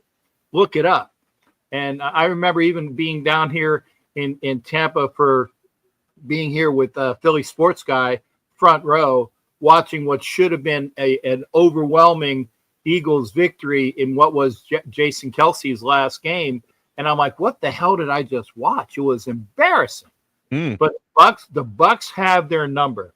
But I look at everybody else, and they should take the Panthers if the Panthers make a run. I think that they would be able to take anybody in the North, although, the Bears are just silly good at the right time. Maybe the Bears might do something to them. I think that they can take, Green Bay or Detroit. I even say Detroit. My God, Detroit? Yeah, for some reason. They beat Detroit already. Exactly. So it's a matter of playing whoever. And sorry, Coach Dub, at 3-8, I think that you're already making your golf plans, right? Yeah. Oh, yeah. We're already on it. Yeah. And one of those wins was against us, so that was like playing JV team. That doesn't even count. You're like, just put us lower in the draft order. That's all. Yeah. So you got 2 wins against NFL teams, and then you throw the Raiders in there. And I'm allowed to bitch about my team because I'm a 53-year fan, people. So shut up, okay? I'm just saying. No argument from us. Yeah. So again, I think the Eagles are going to again get to the NFC Championship game, but it providing you don't hit the Bucks. Right? That's my only caveat. They hit the Bucks, the Bucks will do something to win. And it doesn't matter. It's that interior D line for the Bucks with Vita Vea and them because they just can't get any movement. You can't move him. He's too strong. He's too strong. So that's the problem. They can't get any push in the interior line and get Saquon going. That's the reason why the Buccaneers give him so many problems. Just when Vita Vea is there, they need to have a jump pass, like Tim Tebow used to do it down in Florida. A fake tush push jump pass. I swear it would be a touchdown. I swear it would be a touchdown. Well, I hope they're listening. I hope Kevin Bachula is listening because he might need some pointers. Their offensive coordinator. Yeah, so that's a good one. Okay. All right, good stuff. So I'll do the Ravens real quick. What bothers me, ironically enough, the defense is playing well because they were there. That was a contentious point in a moment at the start of the season. Defense couldn't stop anybody. Made some tweaks, made some personnel moves, got Alohi Gilman, traded off away. Now the defense is playing pretty good now. They're definitely doing their part. The problem, ironically, now is since Lamar Jackson's come back from injury, is offense. When Derrick Henry, is he slowing down? They're not giving the ball in the proper manner. Are they not feeding him the way they need to feed him? Or are they kind of resting him or kind of keeping him fresh for the stretch run? What are they doing there? But it's just an odd pairing with their offense right now. DeAndre Hopkins is just out there running track reps. He's not getting the ball. And, Mark Andrews is inconsistent from a tight end perspective. So that's what scares me about the Ravens is their offense.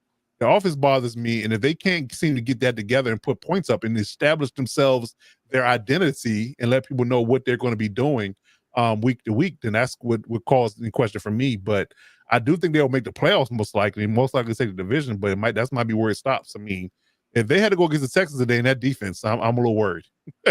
I'm a little worried for them, in that space. Even the Chiefs defense is really good against the run. You saw what they did to Derrick Henry in the playoffs, so. Yeah, I do believe that it depends on who they play, but I'm a little concerned about the offense. Offense needs to pick it up in the next 3 to 4 weeks. If they can do that, then I got high hopes. But if not, we might be talking about a new offensive coordinator yet again after Todd Monken's run. So we'll see how things go. But that's my take on the Ravens. But any other go backs? Any other comments or additions before we move on? Now I'm going to go back to your comment with the Ravens now. Just from the games that I've watched of them, I think they're kind of doing like the Lakers did LeBron. They just pace him for the entirety because they know they need him on that the last 4 game stages to solidify their positioning. So, but you can see him slowing down just a bit.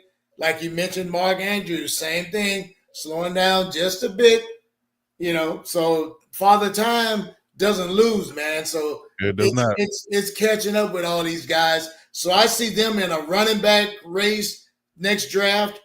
Yeah. And of course, offensive line, because that's been their bread and butter. and I think they're going to lose their center to free agency. Yeah. So I think we want them. We want their center. Yeah, we'll take him. Yeah, we're damn sure taking. But you might be in a bidding war with us. I'm not gonna lie to you. Oh, is that yeah. You're going to be in a bidding war with the Chargers, and we got $120 million in cap. So I'm hoping that it'll be a bidding war for sure. We got it. We got about that.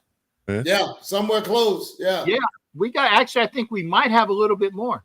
But it's funny how we talk about all these skilled positions in the game. Yep. Without the trenches on both sides, you just giving us lip service, man. That's a fact. You know? Yep. And by the way, please play Andre James at center this week coming up so we can go blow past his ass. I mean, there are Raider defenders that have been licking their chops just to get well, that. He can't be much worse than Bradley Bozeman at this point. He's been getting, completely and utterly dog walked for the last 8, 9, 10 weeks or 11 for them for all his entirety. He'll be getting dog walked the whole season. So it's not much, difference. I think Andre James might hold up a little bit better. That's how bad he's been playing. So I say that Bradley Bozeman reminds me of remember those old punching bags, with the characters on them that you could tackle them. They would just come up, they would go up and go down. That's how Bradley Bozeman plays center. They play center. Yeah, just knock it down and he'll it'll pop back up. But you can knock it down. It's easy. It can't be any worse than we had Parker at right tackle. I called him the swinging gate, like in the Old West. Whoever was on him would be by him just like the swinging gate. Yeah. Little doors. Yeah. Cafe doors. There you go. Oh, man. Oh, yeah. But again, I think we're in a rough spot. That's all I can say. We definitely gonna need a center in 2026. That's for sure.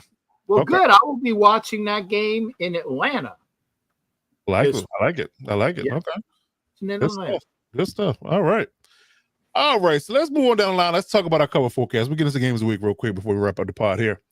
We got some good games on the docket, and they start Thursday, gentlemen. So if you got fantasy football or you got bets or just, the games kick off at noon on Thursday. We got an early week here. Thanksgiving week.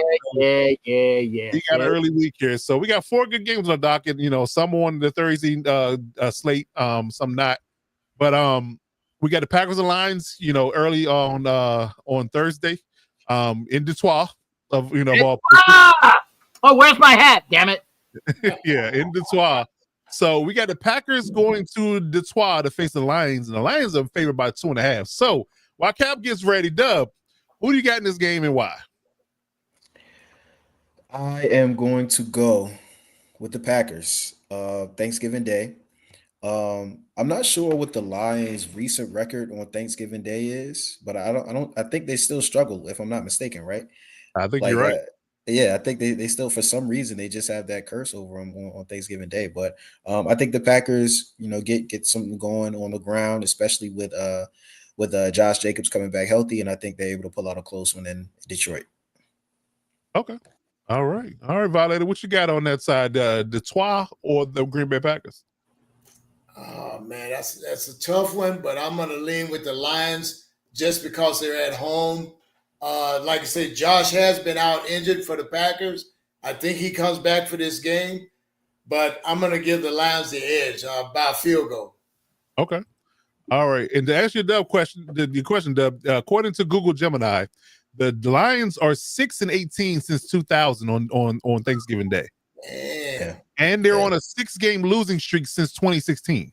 I thought so. Yeah. Yeah. So they got a little bit of a curse on their jacket in regards to Thanksgiving in that game. So even in the Dan Campbell era, can't seem to fix that.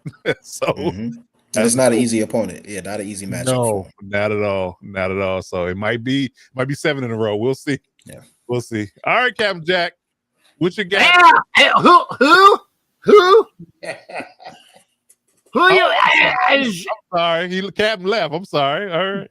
Jean-Paul Jacques. Jean-Paul Jacques. Okay.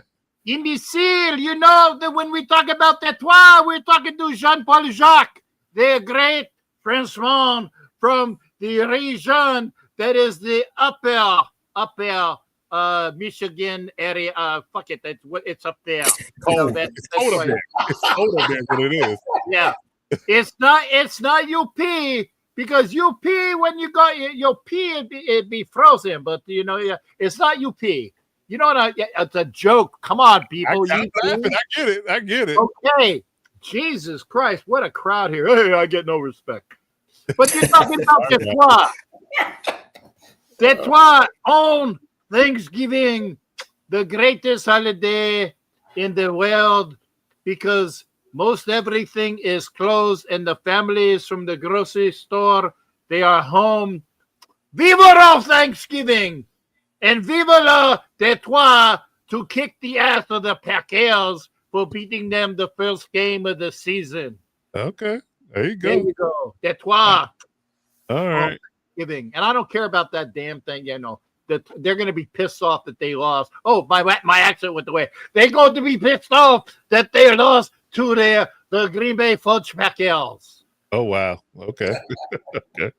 Well, I hate to use since you use that reference, I hate to go with it, but I got the Packers with it. That I'm, I guess the superstition made me go with the idea that Packers will win this game. But yeah, Dan Campbell, he's been calling plays. It's been a little bit of a weird thing going on there. I'm not liking it. I mean, outside of Jahmyr Gibbs having a Herculean effort, That is my reason.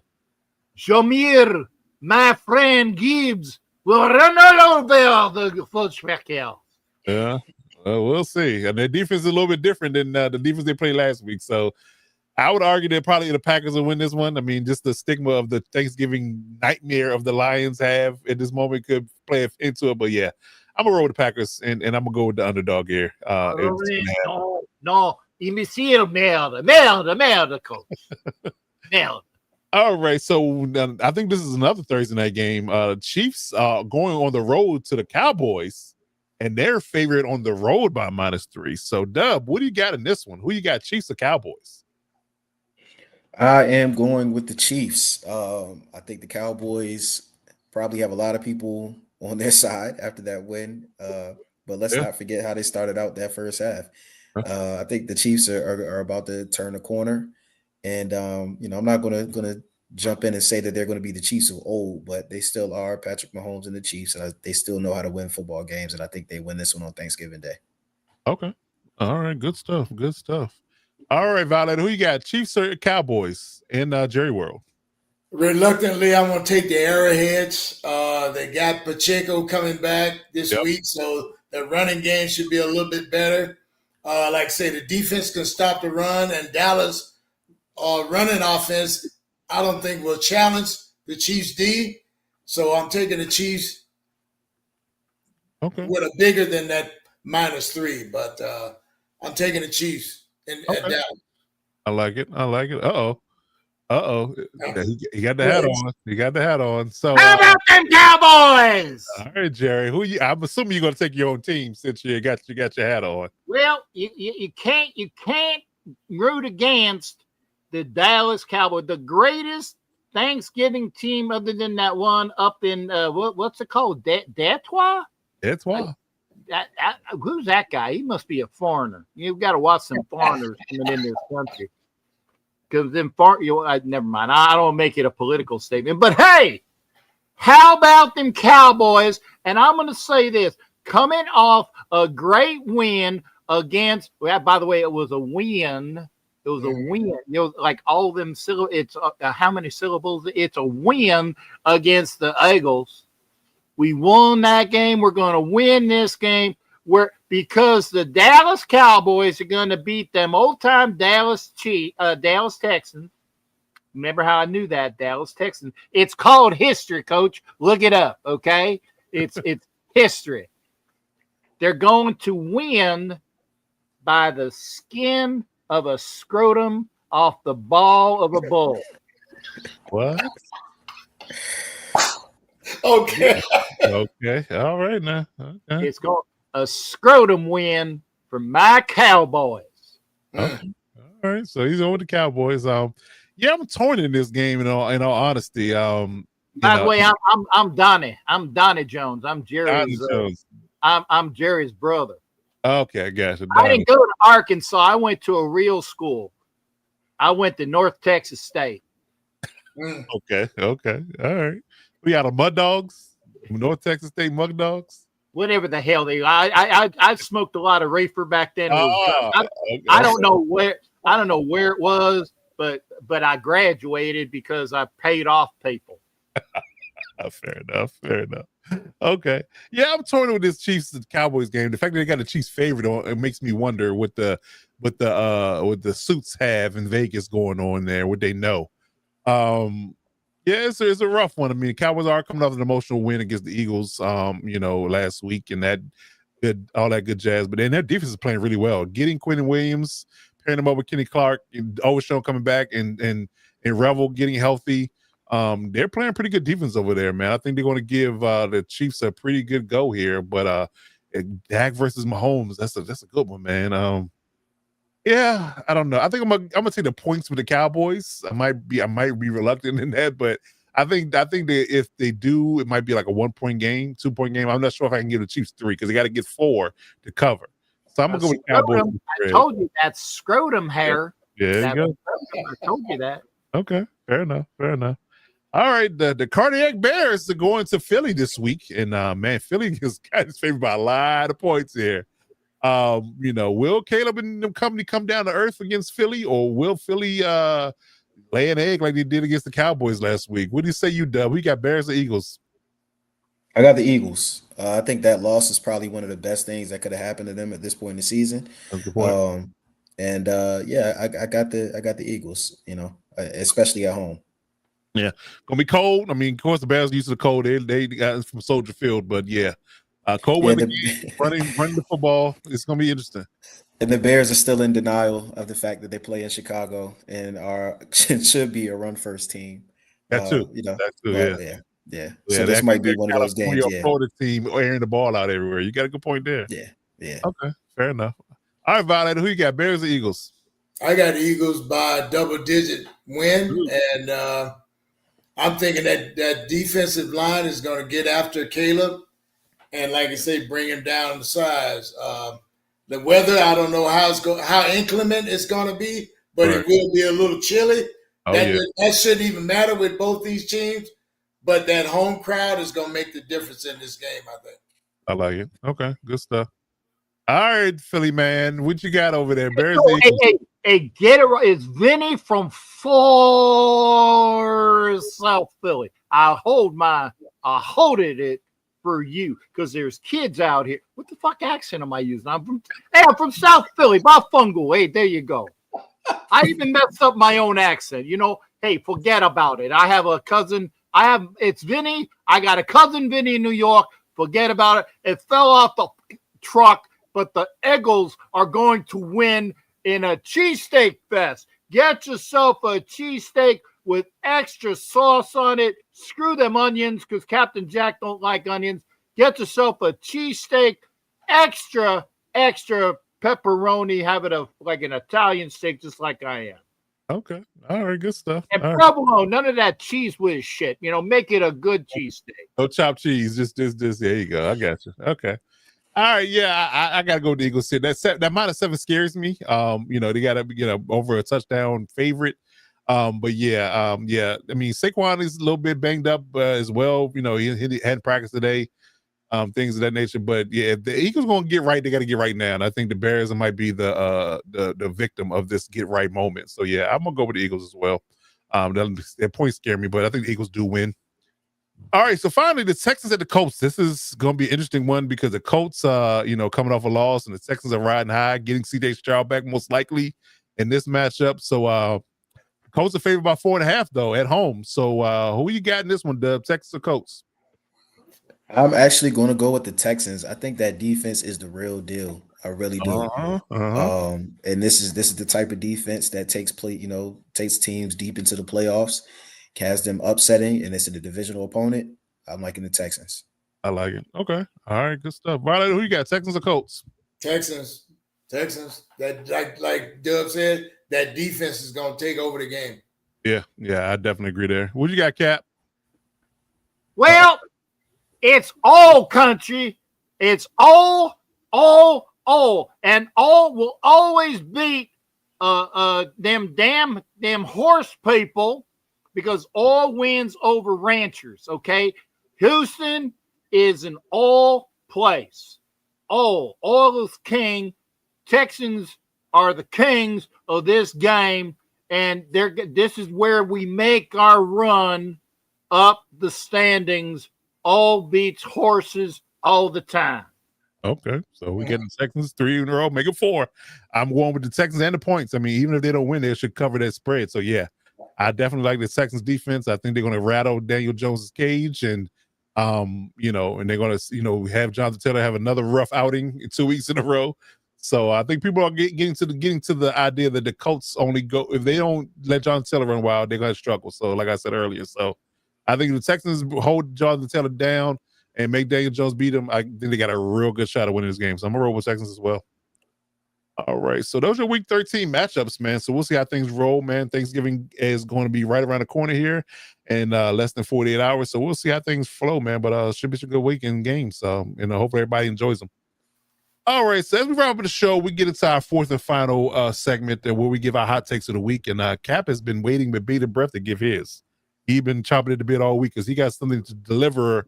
I don't know if it's a bombshell or not, but he said it's pretty spicy. So, thinking of food and things of that nature, how people are going to be eating some good fixings in the next couple of days. What you got over there, Captain Jack, from a hot take perspective? And as I alluded to earlier, non-perverted, because everybody kind of says that I always go for the cheap shot. Well, here's a shot. I've been hearing a bunch about Shedeur effing Sanders. La, la, la, la, la, la, la, la, la. I don't care. Raider fans, if you wanted Shedeur Sanders, he ain't on our team. But this is my hot take. Shedeur Sanders is famous because of his father. Naturally. And he is an average quarterback. I don't care what the stats were back then.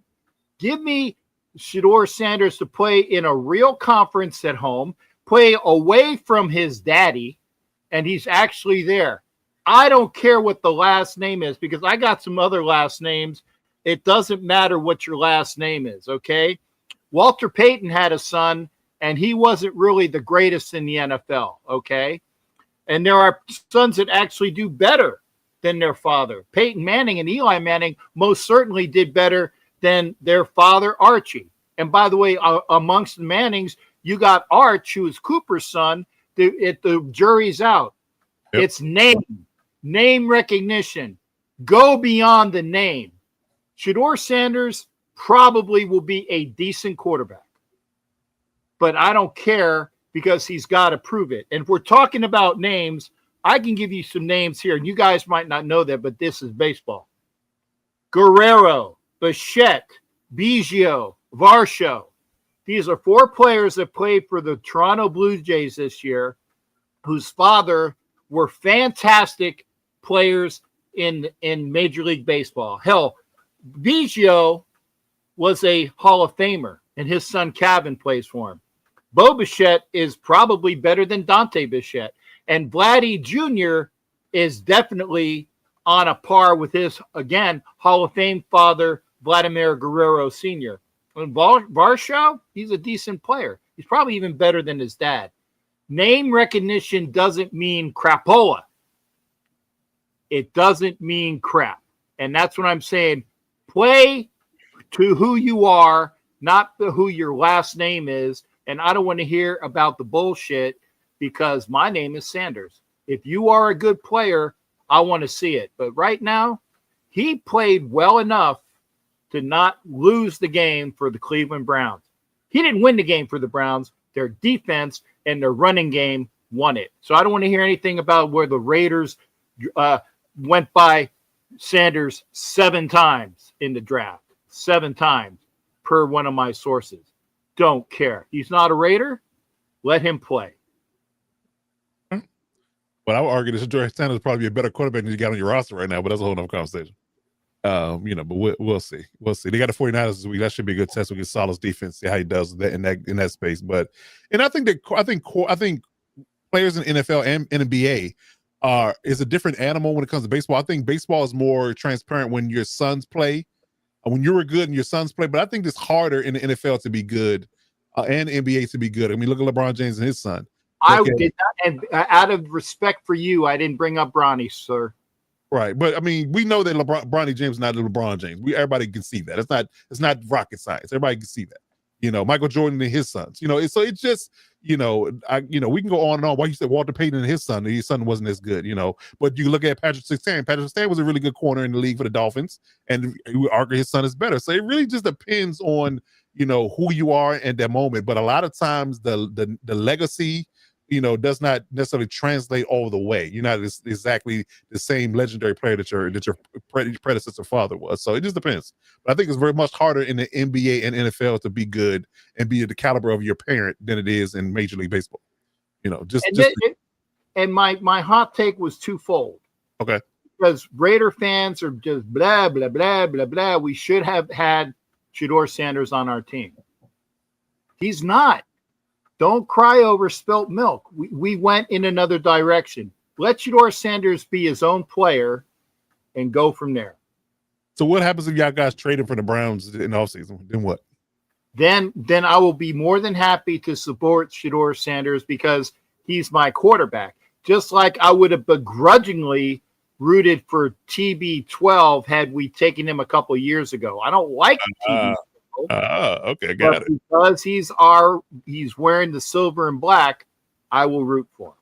Got it. Okay. Good stuff. All right. So anybody else got any hot takes they want to deliver before we close the pod? I've got one. It's not so hot. It's lukewarm, but it's revolving around Greg Olsen being the new OC. Now he's been with us twice before as OC. Now, will this third time be the charm for him? Can he bring some resemblance back to a efficient offense? Not great, just efficient offense with the talent that we have. But like I said before, the elephant in that locker room is the offensive line. You can't make, chicken soup out of chicken shit. You can't put it to a plate under that. I like that. That's it. I wish I had a mic to drop. That's it. That's it. That is it. I'm glad I'm not the only one that cussed on this show. Thank you, Wayne. That's frustration. That's frustration. We try not to get off the rails, but a couple of swear words it won't get us banned from YouTube. So that's the only thing. That's it. Yeah. All right, Dub, you got any hot takes? I got one, but I'll let you go first if you got one. I don't know if I have. I really do like. I don't have anyone for right now. Not this week. I did like Captain Jack's hot take about Shedeur. I think that I have some thoughts on his future in the league. Not necessarily with Cleveland. I don't even know if he'll even be with Cleveland after this year. I think we may see a trade or something like that happening. Right. So that might be, kind of a future hot take, but nothing for this week. But I will say I like Captain Jack's stance and his hot take this week with Shedeur. Okay. All right. Good stuff. All right. Hey, thank you, Coach. I appreciate that. Listen, I call it how I see it, man. You got a point. Okay. All right. Good stuff. All right. So my hot take is this. And we talked about it a little bit earlier. And do they have enough? I believe that the Bills championship window might be closed. There's a little bit of light getting in that area, Violator, but it's not much. It's not much light getting in that window at this point. I think that window is closing real tight. You know how you winterize your windows in the cold when it gets cold in the winter? I think they done winterize that window, put the nighttime curtains up. You put the dark curtains up, you can't see sunlight. It's all there. It might be a little bit of light peeking out the sides, but there's not much there. So their championship window just might be closed. If they don't get it done this year, it's going to be a lot of questions asked about Sean McDermott and everybody else. Right. And is he on the hot seat like I think he is? I believe he might be. If they don't make it far or to the Super Bowl, I think you have to ask the question. I really do. And there was a rumor going around today that a coach that had a lot of tenure with one team might be relocating. Maybe he'll fire himself and try to relocate somewhere else and take a different job so he don't have to worry about getting fired. Kind of one of those things, the writing's on the wall, so I just quit before I get fired. Maybe that's one of those things. It might happen. It might Are we talking about Pete or are we talking about somebody else? Sean McDermott. No, I knew you were talking about Sean McDermott. I was just trying to bring Pete into the equation. I got you. Good stuff. Please don't. That's right. Okay. All right. Good stuff, gentlemen. Any final words from a football perspective before we get out of here and do our outros? Hey, we're going to be sleeping with tryptophan from all the turkey, but just drink enough coffee, tea, or whatever it takes to keep you alert, because this is the best section of football during the season. Yeah, I like it. Definitely going to be really good games. We got Thursday night football. We got Thursday all day, Black Friday football on Sunday, Monday night. So it's going to be a good slate. Going to be a really good slate. I like it. Okay.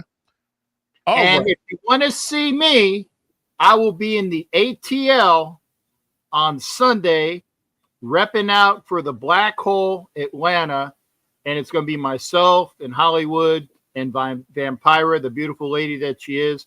Come on out if you are a Raiders fan in and around Georgia. Come out to the Black Hole in the ATL. I'm making a trip. I'm going to go see Florida State on Saturday, and then I'm going to be continuing on to go up to the ATL the next day. So watching some good games this weekend. I'll be watching a state in the stadium. And actually, yes, Florida can beat Florida State because those kids each year they're playing against kids that they know. They're playing mostly in state. It's always a great game. Florida State. I haven't been to the Swamp in a while, and then go up to the ATL on Sunday. Okay, good stuff. So if you're in the Atlanta area, please check out Captain Jack Rackham. You can't miss him. If you do, you're just not looking. Yeah. You're blind. You're like Stevie Wonder blind. There you go. All right. So if you're looking for the Hit Squad in any space, anytime on social media, Coach Mike Dub, our Commanders Insider, Alex Gibbons, our Chiefs Insider, and Robert Garcia, our Chargers Insider, they're all on social media, Twitter, across the board, and Instagram for two. So check them out in their spaces. Hit them up if you got any questions about their team. If you're looking for the NFL Nation Live crew, Ref Guru, Violator, and Captain Jack are all on Twitter. Captain Jack is also on Instagram and YouTube. Hit them up on that space. I got to get to my MySpace thing, I'm kidding. Okay, yeah. We get that back up. Let me know. I'll put that link up there for you. I am that old. We better be in your top 5 too, buddy. I was on MySpace for like 15 minutes and said, this sucks. And I got off. I hear you. Long time ago. We aged ourselves by talking about it. But yes, if you're looking for the NFL Nation Live crew, there's their social media handle. So hit them up if you got any Raiders questions. If you're looking for the Lockdown Divas Sports Network any faster, we're on all major platforms for social media. YouTube, hit that subscribe button on the YouTube channel for Lockdown Divas Sports. We're on Twitter, Instagram, TikTok, and Twitch, and we even Gmail. So hit us up in that space. And our subsidiary channel is the Electric Truck Podcast that covers all Chargers news. Myself and Robert Garcia guest stars on occasion for that show. So drop a subscribe on that particular channel as well if you're looking for any and all Chargers news. If you and for all you people that are fantasy football geeks that can't survive without the best information going, you got to be there for the Lightning Fast Fantasy Football Podcast, and Coach will tell you all about it. Indeed. So if you're looking for the best news and views for fantasy football, and if you're trying to get to that goal fast, the Lightning Fast Fantasy Football Podcast is where you want to be. We go live each and every Wednesday night, 9 p.m. Eastern Standard Time on our YouTube channel, Lightning Fast FF, across all platforms. We're also on TikTok, Twitter, Facebook, and Instagram. So hit us up, drop a subscription on that particular aspect of it, and we'll go live tomorrow. Me, myself, and Alex will be there live for you, and check out our content all week for that. But that's going to do it for us, man. That's going to wrap it up here. Again, we'll be back next week for another rendition of the show. We drop our content each and every day on the Lockdown Diva Sports Network at 3 p.m. Look out for that. And we drop our live show on Tuesday nights at 9 p.m. right here live, as always. And we'll be back with more content, and we're most likely the whole squad to be here. So we'll be looking forward to a turkey-filled and a few pounds extra podcast on next Tuesday. So happy Thanksgiving to everybody out there. Hope you have a good time with your family, man. And we're going to get out of here. But any final words, gentlemen, before we do our outro? Yarg! There you go. Indeed. So for me, this is the Lightning Fast, not Lightning Fast, but Lockdown Defense Sports Network, the Lockdown Blitz, airing each and every Tuesday night, 9 p.m. Eastern Standard Time. I'm your man, Coach Divas. That is Coach Mike Dub. That is the guy, the man, the myth, the legend, violator, and that is Captain Jack Rackham. Until next week, we'll see you when we see you. Step up.